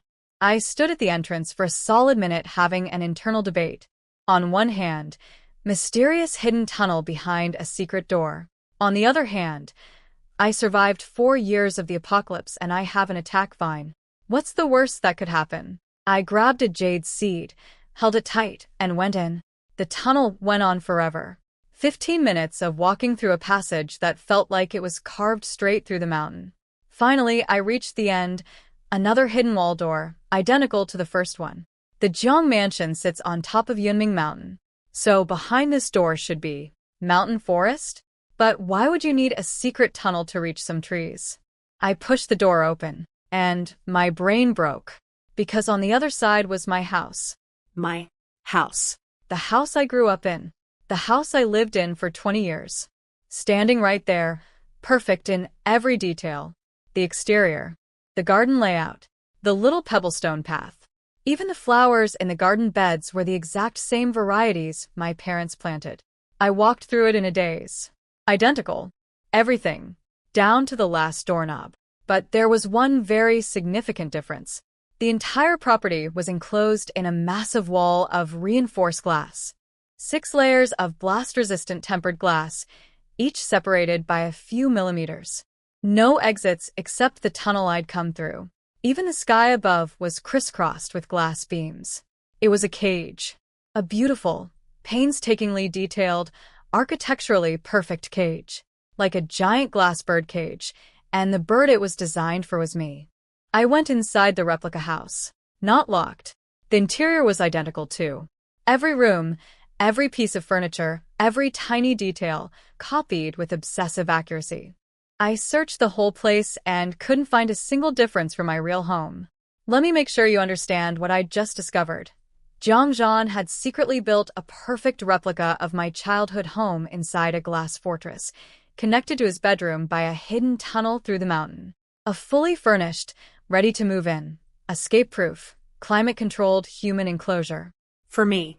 This was not a just-in-case project. This was months, maybe years of planning, construction, and the kind of obsessive attention to detail that would make a museum curator weep. I went back to the main house and sat in my room in complete silence for a very long time. Here's where a normal person would be terrified. Here's where a normal person would pack their bags, change their identity, and flee to another continent. But I established several chapters ago that I am not normal. I've been tortured. I've been betrayed by people I trusted. I've literally died. Normal left the building a long time ago, and it's not coming back. Was I shocked? Absolutely. Worried? Yes. Confused? Very. But scared? No. Not even a little. Because I know this man. I know what he did for me in the past life. I know how he loved me. Recklessly, completely, without any regard for himself. The man dragged his half-dead body through a mutant swarm just to hold me one more time. Whatever darkness lives inside Jiang Zhan, his love for me is real. Twisted, maybe. Obsessive, definitely. But real. I just wanted to understand why. What happened to him that made him like this? He knew everything about me. Every brand I use, every food I like, every person in my life. And I knew almost nothing about him beyond CEO of the Jiang Group. For the first time, I realized how completely lopsided our relationship had been. He was an open book written in a language I'd never bothered to learn. I stared out the window, past the too bright apocalypse sky, and thought about who might be able to give me answers. Someone in this house knew Jiang Zhan's story. Someone who'd been by his side for years. And I was going to find them. I went to find Cheng Xinian at the hospital. By the time his last patient left, I'd been waiting outside his office for a while, but I didn't mind. The hospital was chaotic, packed with people even though the power was out, and half the equipment was useless. The apocalypse was knocking on the front door, and nobody could hear it over their own fevers. He brought me inside, poured me some water, and got straight to the point. "What do you need?" I dropped the smile and looked him dead in the eyes. "Have you been to the back of the Jiang Estate Mountain?" The color drained from his face. His breathing hitched. You "Saw it." I didn't need to answer. He could read it on my face. "When did he start building it?" I asked. He exhaled like a man who'd been holding a secret for too long. "About 3 years ago," then voice shaking slightly.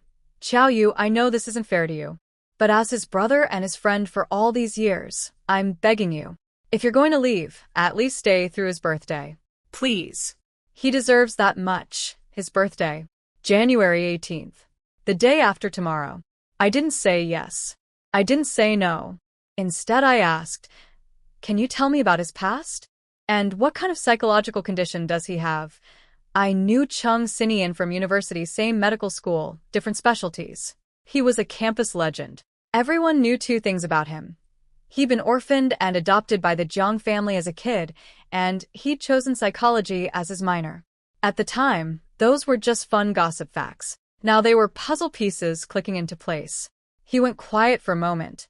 Then he stood up, unlocked the center drawer of his desk, and handed me a medical file. "Patient, Jiangzhan. Diagnosis, severe anxiety-based dependency disorder." I stared at those words while Chung Sinian walked to the window, leaned against the wall, and started talking. Not to me, exactly. More like he was talking to the past itself. "I came to the Jiang family when I was 12. My parents were dead, my aunt was bedridden, and old Master Jiang took me in. Our families had been business partners, so I'd met Jiangzhan when we were little. Back then he was quiet, but normal. He'd read picture books with me, take me to catch butterflies. He was a kid. A real, functioning kid. Then his father died. And I didn't see him again until 4 years later, when I moved into the Jiang house." Chung Sinian's voice went hollow. "Old Master Jiang said he'd take me to see Jiangzhan. I was actually excited. I thought at least I'd have a childhood friend. But when he stood in front of me, I couldn't move. His face was completely blank. He looked at me like I was a piece of furniture. No, like I was a corpse that had nothing to do with him. Empty. Cold. Dead inside." The old man told me he'd only brought Jiangzhan home 6 months earlier. After his father's car accident, Jiangzhan had been living alone with his mother. He paused. And what came next made my chest cave in. I found out later from 2 maids gossiping in the garden what had happened during those 4 years. After Jiangzhan's father died, his mother had a mental breakdown. She became unstable, violent, and she took it all out on Jiangzhan. She would tie him up, every limb, lock him in a dark room for days. No food, no water. Sometimes she'd hang him from the clothesline on the balcony and beat him with a cane. My heart physically hurt. Why? He was her son, her own child. Why would she? Chung Sinian gave me the most bitter, broken smile I've ever seen. Because on the day his father died, his father was driving through a storm to get home in time for Jiangzhan's birthday. I gripped the medical file so hard my fingers went white. But that wasn't Jiangzhan's fault. He didn't ask for that. He didn't want that. I know. Chung Sinian sighed. But by then, his mother was gone. All she could see when she looked at her son was the reason her husband was dead. For years. He lived like that for 4 years before old Master Jiang found out and brought him home. For years. A child. Locked in the dark. Starved. Beaten. By his own mother. Because his father loved him enough to drive through a storm for his birthday. Chung Sinian continued. Old Master Jiang enrolled us both in school. Jiangzhan was brilliant, picked up everything instantly. The old man was so proud he'd show off to anyone who'd listen, dragged him to banquets and galas hoping he'd open up. But Jiangzhan never smiled, never spoke unless spoken to. Zero emotion. I thought nothing in the world could reach him anymore, until the day I saw him get angry for the first time. Chung Sinian took a sip of water. His voice was getting rough. Some family came to the house for a business meeting. They brought their kid, a spoiled little brat about our age. While the adults talked, the 3 of us were left together. The kid called Jiangzhan a mute behind his back. I got in his face about it. So the brat waited until Jiangzhan was in the shower, snuck into his room, trashed everything, and ate a piece of candy from a box Jiangzhan kept. He looked at me. I'd seen that candy before. Just an ordinary fruit hard candy. Strawberry flavored, which Jiangzhan hates. But he kept it in a box like it was made of gold. Never let anyone touch it. My eyes dropped to my lap. If I remembered correctly, the candy I gave Jiangzhan the first time we met, when I was 7 and he was 11, was strawberry. He kept it, for years, in a box. The candy he hated, from the girl he loved. When Jiangzhan came out and saw the candy was gone, he tackled the kid to the ground, beat him bloody, knocked out several teeth. If old Master Jiang hadn't physically pulled him off, I think he would have killed that boy. Over a piece of candy. Over my piece of candy. I couldn't speak. My hands were clenched, so tight my nails were digging into my palms. Chung Xinian turned back to the window. After that incident, old Master Jiang watched him carefully. But Jiangzhan just went back to being empty. No emotions. No words. I thought that was it. That's who he'd be forever. Then he shattered my expectations again. One day after school, I waited at the gate like always. He didn't come. I checked his classroom. His classmates said he'd already left. I panicked. We always walked together. The driver was still waiting. He hadn't gone home. I called him over and over, nothing. I called old Master Jiang, but his secretary said he was in the middle of an important meeting on stage. I had no choice. I took the driver and we started searching the streets. Just when I was about to call the police, he called back. We followed his directions and found him. Chung Xinian's voice dropped. I thought he was dying, covered in blood. I couldn't even count the wounds. We tried to take him to a hospital. He refused. He demanded we take him to 46 Golden Bay Villa District. The way he looked at me, like a demon crawling out of hell. If we didn't take him, he was dragging us down with him. So we did. It wasn't far. When we got there, he could barely walk. But he was forcing himself toward the front gate of that villa. Then he heard a girl's voice, and he turned and ran toward her. Chung Xinian looked at me and smiled. A real, sad, gentle smile. Qiao Yu, that was the first time I ever knew you existed. That was meeting 2. I was 12. He was 16. He showed up covered in blood, grabbed my hand, and collapsed. I had nightmares for weeks. I never knew where the blood came from. I never knew he'd fought his way across the city, half dead, refusing a hospital, just to get to my house, just to see me. 11 years old, and he kept my candy. 16 years old, and he crawled through hell to reach my front door. This wasn't love. This was something deeper, darker, more absolute. Something that started in a dark room where a broken boy held onto a strawberry candy and decided that the girl who gave it to him was the only thing in the world worth living for. Chung Xinian kept talking. I kept breaking. He'd lost so much blood by the time he reached your house that he passed out the second he got to you. You fainted too. A 12-year-old girl watching a 16-year-old boy collapse in a pool of blood will do that. Your parents took you home. We took him to the hospital. 8 hours of surgery. 8. Just barely pulled him back. 12 stab wounds. Every single one deep enough to hit bone, but deliberately placed to avoid killing him quickly. 3 broken ribs. Fractured left shin. Massive soft tissue damage. Over a liter of blood lost. The doctor said if we'd been even slightly later, he would have died. My vision blurred. My hands were shaking. Old Master Jiang investigated that same night. The answer was his mother. Of course it was. After old Master Jiang sent her to a treatment facility, she cooperated perfectly. Model patient. The doctors cleared her to go home. And the day she was released, she went straight to Jiangzhan's school, tricked him into leaving with her, drugged him, and cut him 12 times. She wanted him to bleed out slowly. She wanted to watch her own son die. My eyes burned.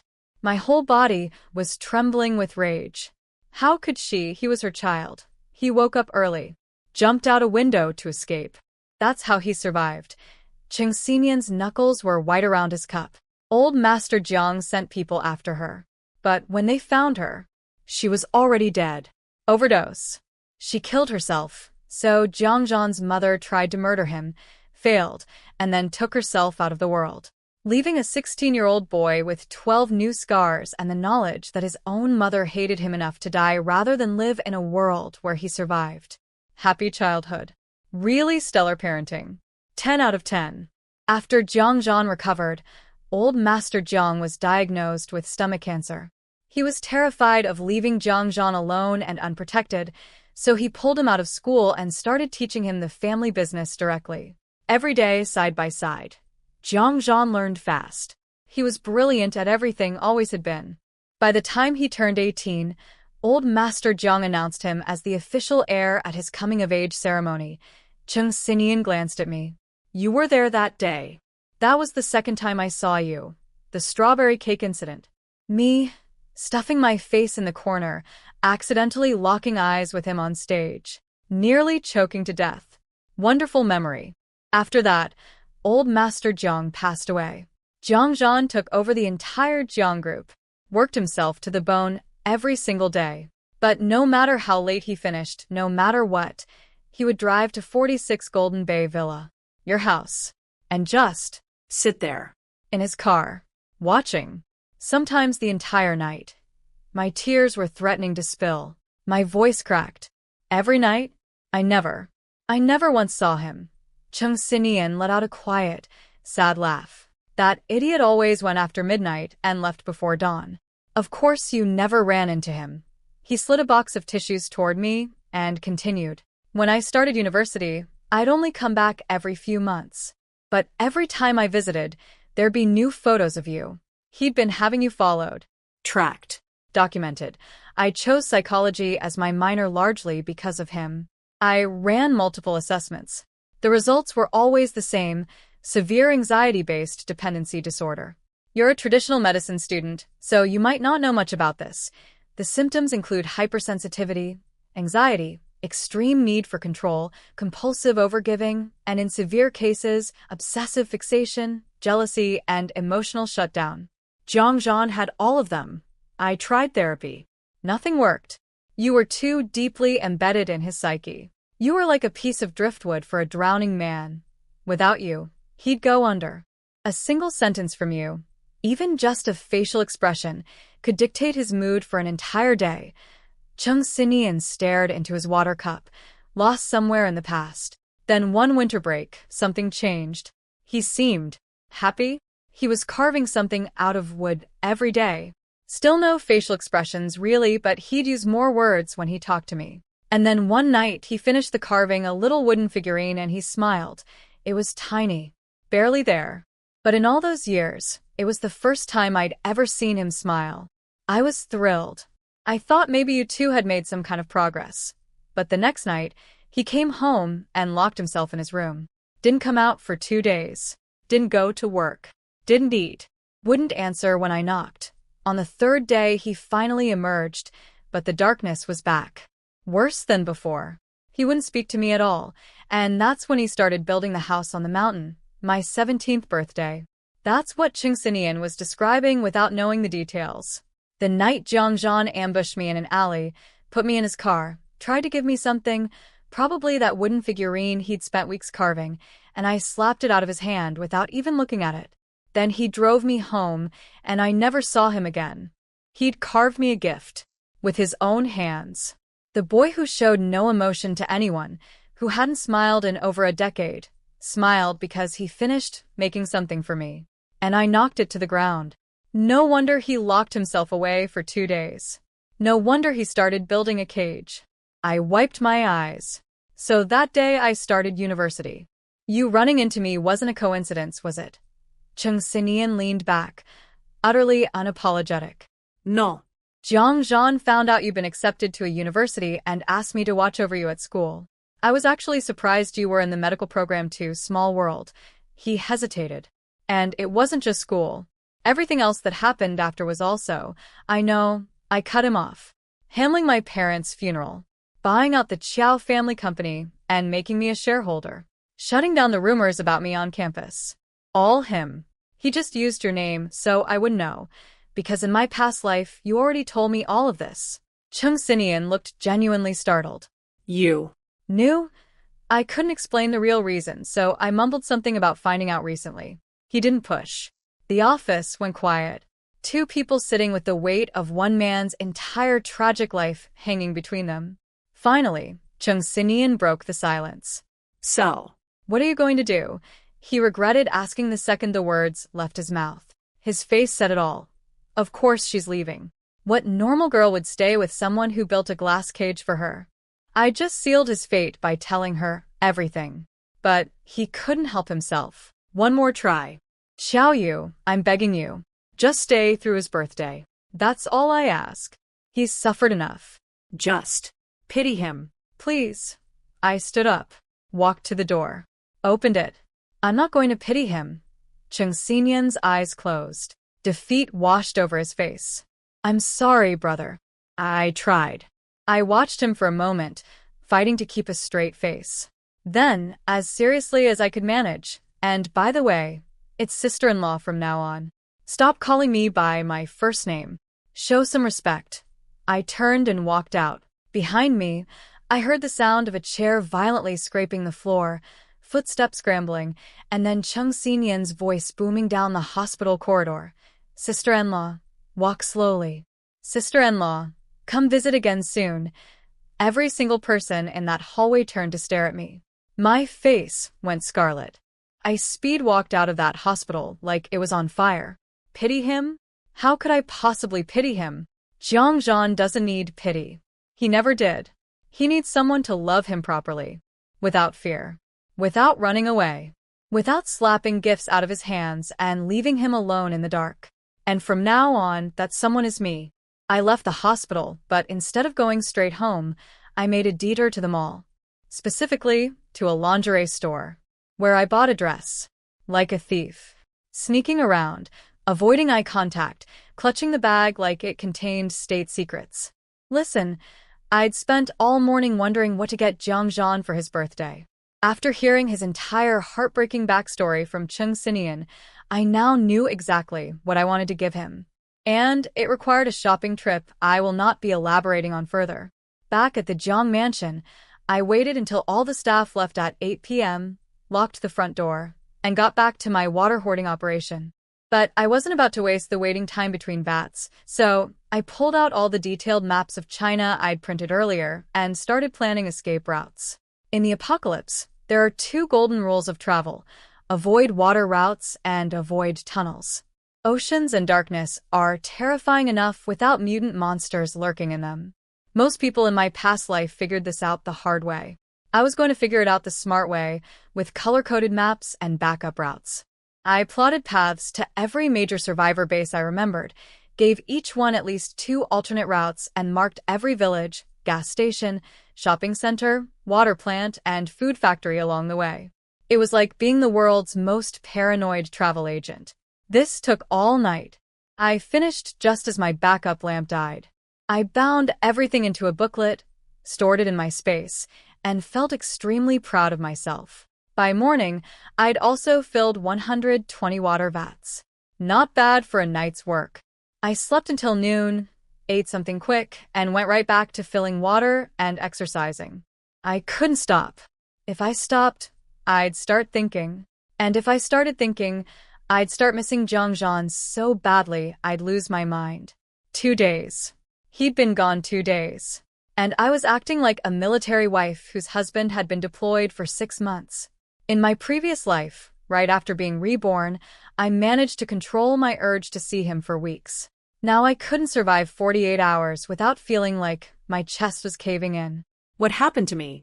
When did I become this person? I used to be an ice-powered apocalypse warrior. Now I'm a lovesick mess counting hours until my fiancé comes home. Character development is embarrassing. Power came back around 9 p.m., no phones or TV yet, but electricity was a win. I immediately photocopied my route maps into 10 extra sets. Backups for the backups. Apocalypse paranoia at its finest. By then I'd filled nearly 400 vats. Enough. Tonight I'd sleep early because tomorrow, January 18th, Zhang was coming home. On his birthday. Chung Sinian told me Zhang hadn't celebrated a birthday since his father died rushing home for one. His birthday wasn't a happy day for him. It was the anniversary of his trauma. Not anymore.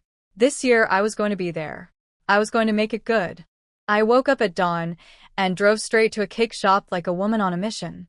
Marched through the door with purpose and confidence, and they need advance orders. You have to pre-order a birthday cake. I forgot. 4 years of apocalypse survival, and I forgot how cake shops work. What kind of useless reborn protagonist am I? I can map out escape routes across an entire country, but I can't remember that custom cakes take time. I stood there in the shop, waiting for the pastry chef to rush make a cake, internally roasting myself for being an absolute walnut. I checked my phone. Still no service. What if Zhang came home while I was out? What if he walked through the door and I wasn't there? The anxiety. Qiao Yu, a voice from behind me. I looked up and saw a vaguely familiar guy smiling at me like we were old friends. I had absolutely zero idea who this person was. But he was already walking toward me, looking delighted, so running away wasn't an option. I smiled awkwardly. What a coincidence, he laughed. You don't remember me, do you? When my blank expression didn't change, he helped me out. Suijo. I sat in front of you in high school. OH. Right. Him. I vaguely recalled we were friendly back then. I even invited him to my birthday party once. Of course, I never made it to that party because a certain someone kidnapped me from an alley, but that's ancient history. Sorry, my memory's terrible, I said, which was partially true and partially I've lived 2 lives and you were not important in either of them. He asked if I was buying a cake. I said yes. He said his sister owned the shop, and he was just waiting for her. We had about 30 seconds of polite conversation before awkward silence descended like a fog. Mercifully, the cake was done fast. I grabbed it, waved goodbye, and speed-walked to the parking lot. I was putting the cake in the passenger seat when I heard him calling my name behind me. I turned around, and he was jogging toward me carrying a bouquet of 9 roses. Ah. The shop has a promotion, he explained quickly, a little out of breath. Spend enough, and you get free roses. Your cake qualified for 9. The pastry chef forgot to give them to you, so I ran them over. Sorry about that. He even bowed slightly. Very professional. Very apologetic. I didn't think twice about it. Free flowers. Perfect timing. I'd give them to Zhang. I was already imagining his face, mister. No emotions receiving a bouquet of red roses from his fiancé. Would he blush? Would he short-circuit? Would he try to maintain his stoic expression while internally exploding? The possibilities were delicious. I thanked Suijo with a smile that was about 90%, thinking about Zhang's reaction to roses, and 10%, thank you for the flowers, hopped in the car and sped home. What I didn't know, because I was too busy being a giddy fiancé, was that Suijo stayed in that parking lot after I left, watching my car drive away, his smile slowly fading. There was no promotion. There were no free roses. The pastry chef didn't forget anything. He'd had a crush on me since high school. 3 years of carrying that torch, and today he finally gave the girl he liked flowers, disguised as a store freebie, because he didn't have the courage to say it directly. A quiet goodbye to a one-sided love, wrapped in cellophane and a white lie. Saw the Suzizu. Those roses are going straight to another man. Life is cruel, and I am oblivious. I raced home with the cake and flowers, my only thought being, hide everything before Zhang gets back. I walked through the front door, and there he was, sitting on the couch, already home, staff nowhere to be seen. I froze. My brain was too busy complaining about his early arrival to notice that something was off about him. After a moment of mourning my ruined surprise plan, I pouted and started walking toward him. Jean, why are you back so early? I wanted to. I didn't finish that sentence. He snatched the cake and roses out of my hands and hurled them across the room. Before I could process what just happened, his mouth was on mine, and not in the romantic way. More like the, I am going to consume you with the fury of 1,000 betrayed boyfriends way. He crushed me against him so tight I couldn't move. And that's when I finally saw his eyes. Pure. Unfiltered. Rage. He had one hand locked on the back of my neck, and what he was doing to my mouth was less kissing and more aggressive dental inspection. It hurt. I tried to squirm free. Bad move. That only made him more unhinged. He pinned me beneath him on the couch, caging me completely. His eyes were red-rimmed, his voice a feral growl straight from the depths of hell. Why did you go see him? Why did you take his flowers? What did I do wrong? Tell me what I did wrong. Why couldn't you just wait for me to come home? Jean, I tried to explain, but he sealed my mouth shut again. All I could manage was MMPH, which is not an effective communication strategy. Here's what happened from his side of the story. He came home early to surprise me. Found out I'd left that morning. Figured I was just shopping. Then phone service came back, and the first thing he received was an email from his surveillance team, containing a photo Of me. smiling, taking roses, from a man. And not just any man. He recognized Su Ijo immediately. Because 3 years ago, on my 17th birthday, Su Ijo had stood at the intersection near my house holding a bouquet of roses, waiting for me to come out so we could go celebrate together. The only reason we never met up was because Jiangzhan intercepted me in that alley first. So in Jiangzhan's mind, the guy who almost stole his girl 3 years ago was back, with the same flowers. And his girl was smiling about it. His brain went from 0 to nuclear meltdown in approximately 0.3 seconds. His kiss was brutal. All teeth and fury and 13 years of possessive terror. I tried to turn my head just to breathe, but he read that as rejection, and somehow got angrier. One hand clamped my jaw in place while the other ripped my coat open and tore my shirt like it was made of tissue paper. I tried pushing him off. He responded by going harder. Every attempt I made to resist just threw more gasoline on the fire. So, I did the only thing left. I went completely limp. Full ragdoll. Zero resistance. And that, weirdly, is what snapped him out of it. The sudden lack of struggle hit him like a bucket of ice water. He stopped. Looked down at me. Saw my flushed, oxygen-deprived face. My swollen lips. My shredded clothes. Something flickered in his eyes. Horror. Shame. The ghost of every time I'd ever been afraid of him. He couldn't face it. He picked me up, carried me to a room, set me down, muttered, "Get some rest," and fled. Just Left. Like the building was on fire. And he was the fire. I lay there for a moment, catching my breath and processing the fact that I'd just been mauled by my own fiancé over a bakery promotion that didn't even exist. I sighed, went upstairs, put on a normal nightgown, and came back down to survey the damage. The cake looked like it had been through a war crime. Rose petals everywhere. Total carnage. But remembering his desperate, broken words, why did you go see him? What did I do wrong? I couldn't be truly angry. I was angry and heartbroken and amused all at the same time. This man saw a photo of me holding roses and his entire world collapsed. well. The cake was destroyed, and the flowers were confetti. Time for Plan B, also known as the real gift. I showered quickly and pulled out the thing I'd bought at the lingerie store. It was a white gauze nightdress. Sheer. Very sheer. The kind of garment that technically counts as wearing something, but functionally conceals absolutely nothing. Just a whisper of fabric and a prayer. I couldn't even look at myself. My face was so hot you could have fried an egg on it. I threw a bathrobe over the whole situation and marched to Jiangzhan's room. He was in the shower. Standing under cold water, probably, trying to drown his inner demons.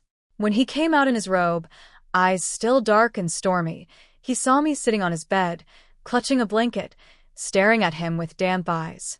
Whatever composure he'd just rebuilt crumbled instantly.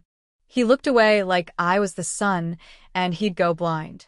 "Come here," I patted the bed. He didn't move. His jaw was clenched so tight, I could hear his teeth grinding.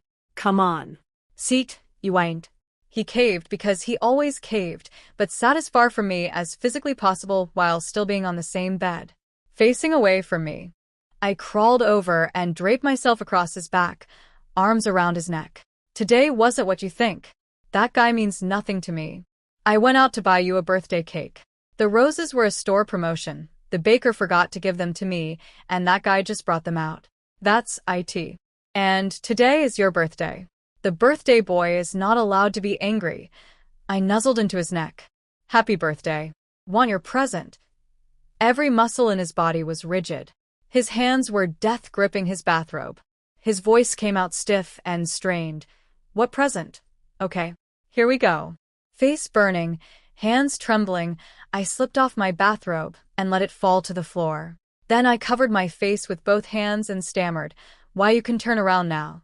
He turned his head, just slightly, and saw me kneeling on his bed in nothing but a cloud of transparent white gauze, my entire body flushed pink from embarrassment, looking like I might spontaneously combust from shyness. His eyes went red.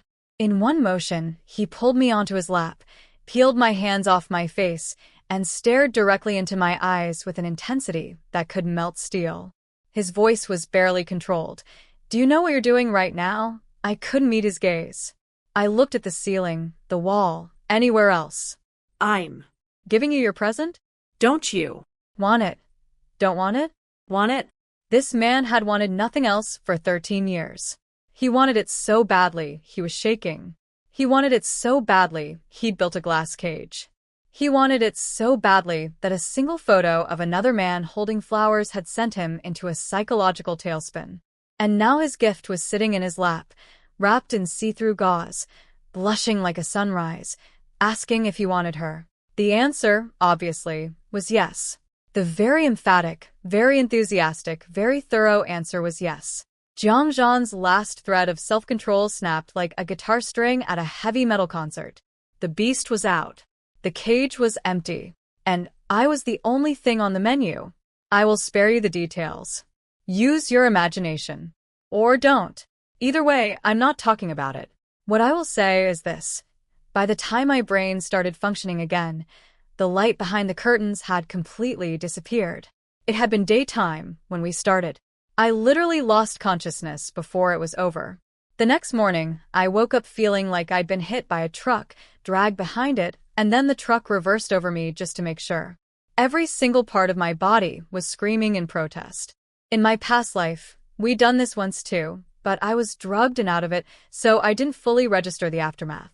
I killed my first mutant with less physical exhaustion than this. I felt an arm clamped around my waist like an iron bar. I made a tiny grumpy noise, opened my eyes, and found myself staring directly into the most smugly satisfied face I have ever seen in 2 lifetimes. Jiang Zhan, wide awake, glowing with happiness, looking at me like I was a 5-course meal and he'd licked the plate clean. Memories of the previous night flooded back. This man had been like a wild animal let off its chain, relentless, overwhelming, absolutely zero mercy. I didn't get a single break. Not one. My face went red. I couldn't look at him, so I buried my face in his chest, which, OW, made everything hurt again. So I did the only logical thing. I bit his shoulder. What I did not know was that Jiang Zhan had been awake all night. After I passed out, because yes, I literally fainted from exhaustion, he carried me to the bathroom, cleaned me up, applied medicine, and then just held me, staring at me until morning. Too happy to sleep. Too afraid it was a dream. His birthday, the day his father died driving home for. The day that had been nothing but pain for over a decade. And I had given him the best gift of his life on that exact day. He couldn't put it into words. And honestly, neither can I. So there I was, awake, embarrassed, sore everywhere, nuzzling into his chest like a kitten. And then I bit him, which was a catastrophic tactical error because his whole body tensed, and I could feel the temperature in the room spike about 15 degrees. I froze, eyes wide, completely still, like a rabbit that just realized it's sitting next to a wolf. He laughed a low, quiet rumble against my hair and kissed my forehead. "Don't worry. I won't touch you again." I relaxed slightly, then pouted. "Meanie." He accepted the insult gracefully and kissed his way across my forehead, my eyebrows, my nose, my cheeks, and finally, a feather-light touch on my lips. Yesterday was the happiest day of my entire life. Thank you. My nose stung. I lifted my arms, which were covered in marks. By the way, this man left evidence like a crime scene, wrapped them around his neck, and looked him straight in the eyes. It's going to get even happier. I'm going to make you happy every single day. But you have to promise me. No more jealous tantrums. No more shutting me out. No more locking yourself away. If something's wrong, you tell me. Deal. His eyes burned with something raw and real. Deal. We cuddled for a while longer until my stomach started making sounds that could only be described as hostile. I checked the time, past 1 p.m. We'd been in that bed from yesterday afternoon through the entire night and into the next day. I genuinely believe my survival was a miracle of modern biology. I tried to get up to wash my face. My body said absolutely not. Zhang wouldn't let me move anyway. He carried me to the bathroom, brushed my teeth for me, washed my face for me, like I was a very pampered, very sore toddler. Then he rushed through his own morning routine, went downstairs, brought lunch up, and fed me, bite by bite, with a spoon, into my mouth, like a baby bird. After I was full, he took my leftover soup, mixed it with rice, and ate that for his own meal. That's my leftovers, I said quietly. He smiled, leaned over, kissed me, and said, "Everything my baby leaves behind tastes better than a feast." My face combusted. I pivoted to literally any other topic. "Hey, are you going out today?" He put the tray aside, climbed back into bed, pulled me into his arms, kissed my cheek, and said, "No. Staying home with you." Then he took my hand, pressed it between his palms, leaned close to my ear, and whispered, "Want to know what I was doing for the past 2 days?" His breath on my ear short-circuited my brain. I nodded mechanically, having processed exactly 0 of his words. He started transferring things into my space through our linked hands. My eyes went dinner plate wide. Guns. Ammunition. Every caliber, every type.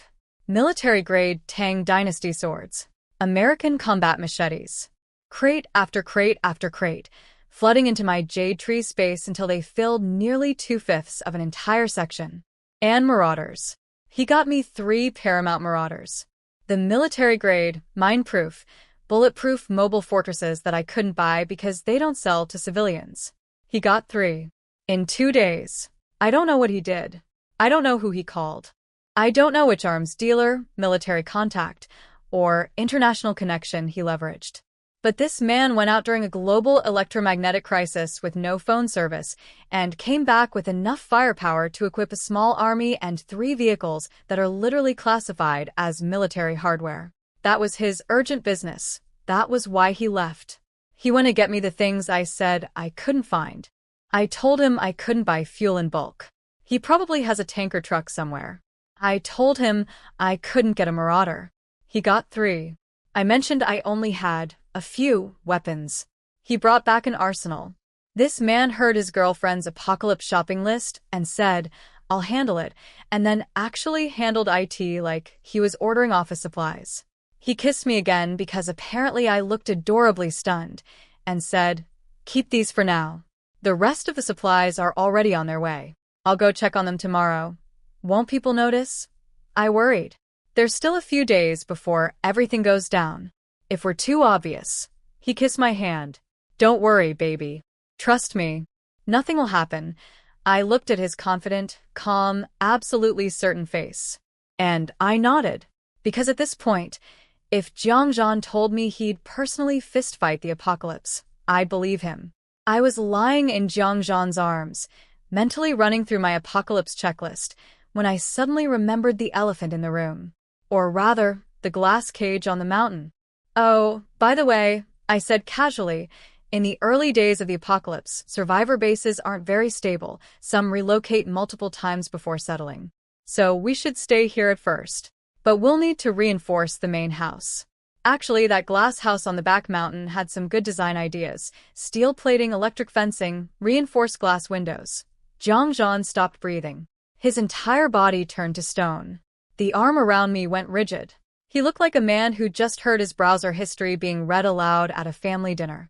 Because yes, I just casually referenced his secret underground tunnel-connected replica of my childhood home glass prison like it was a Pinterest board for home renovation ideas.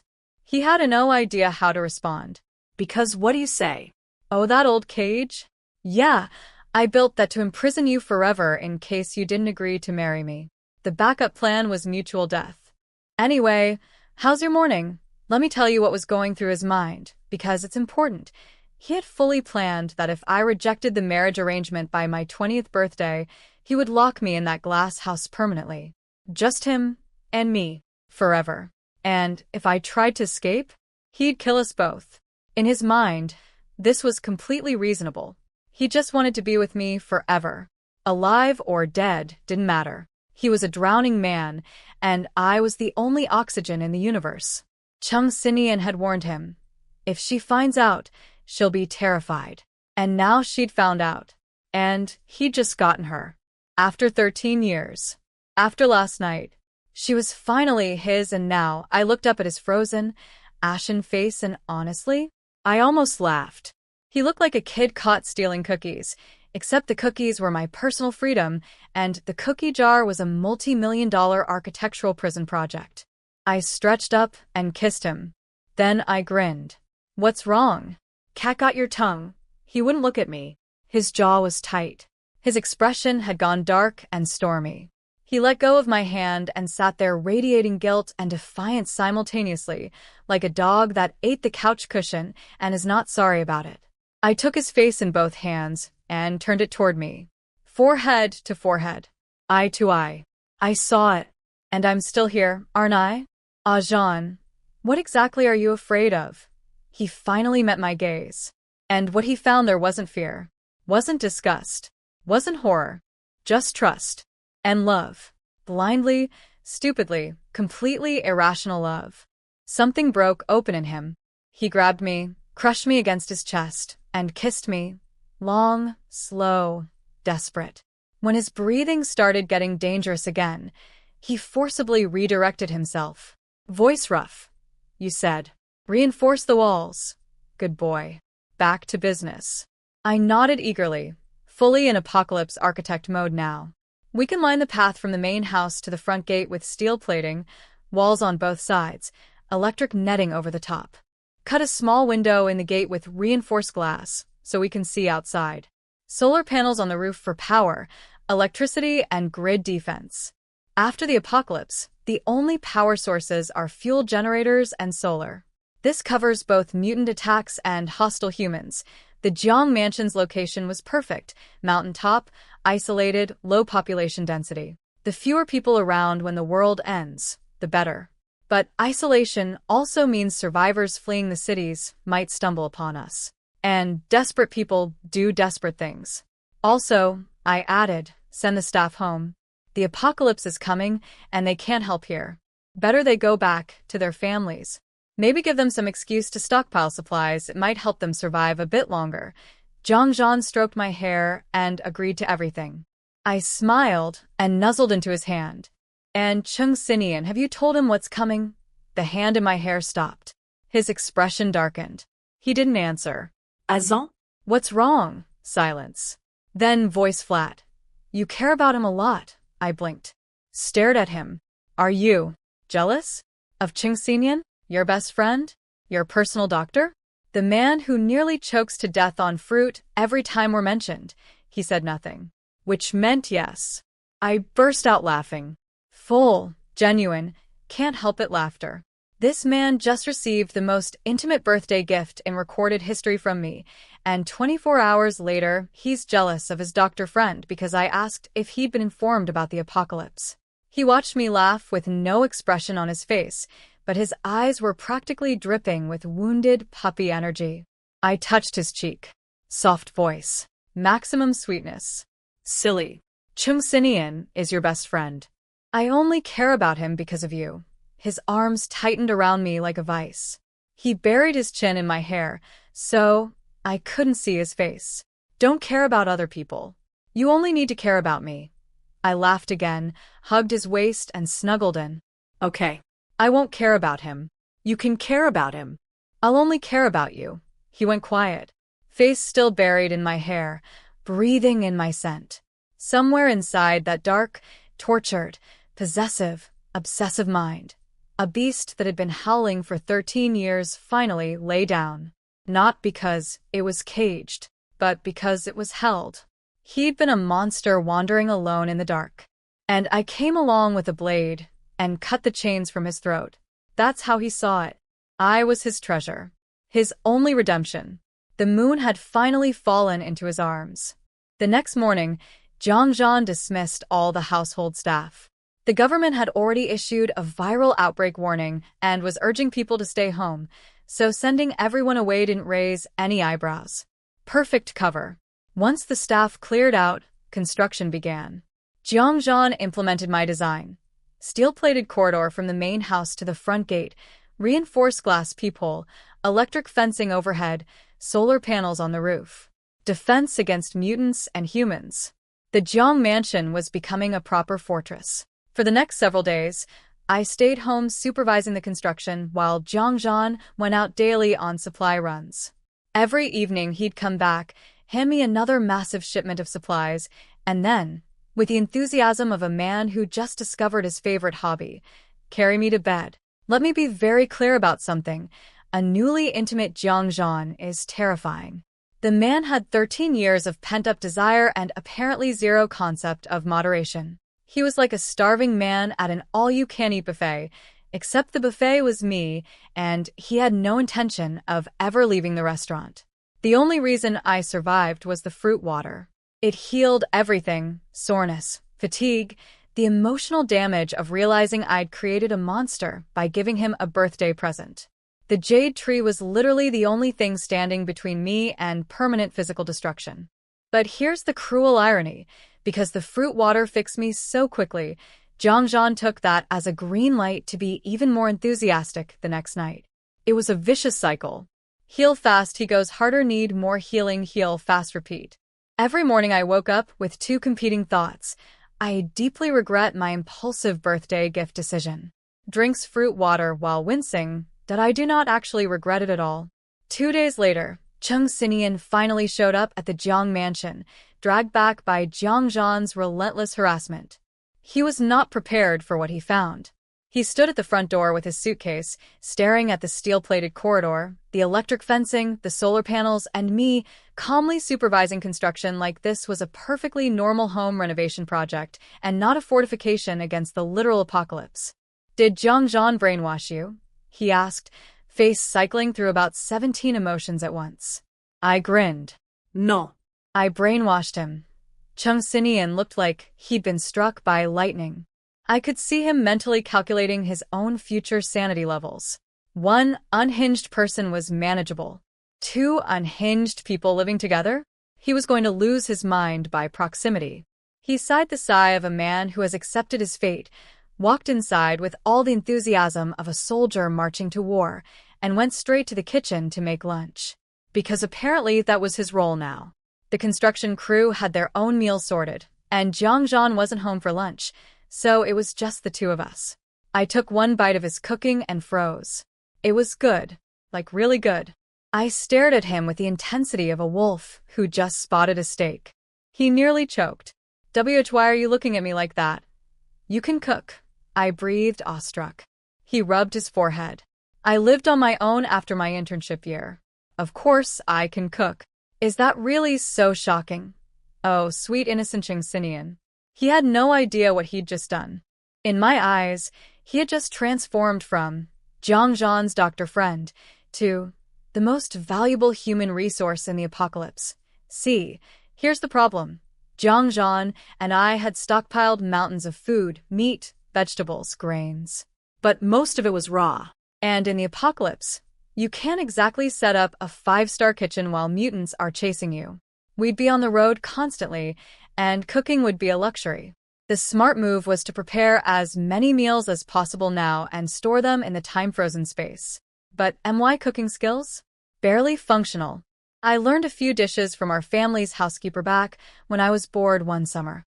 My repertoire consisted of tomato egg noodles and things that are technically edible, and now, sitting across from me, casually eating rice, was a man who could actually cook. He had just volunteered himself for the position of official apocalypse chef without knowing it.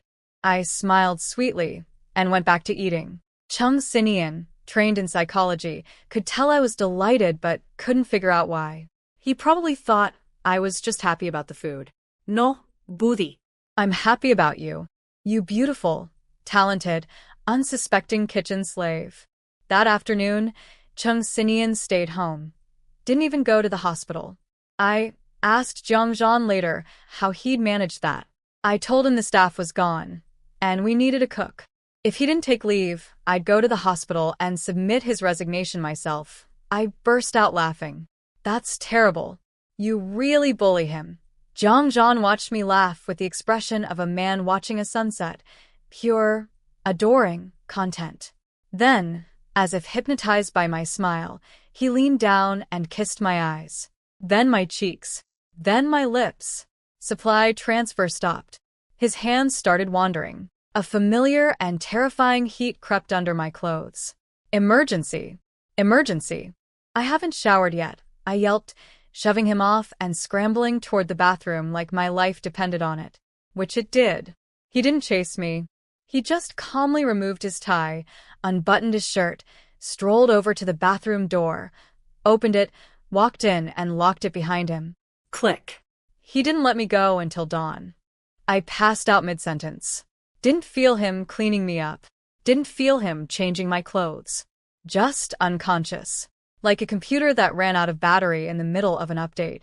I woke up at noon the next day, and I can only describe my physical condition as aftermath of a natural disaster. I couldn't move. I was a human puddle on a very expensive mattress.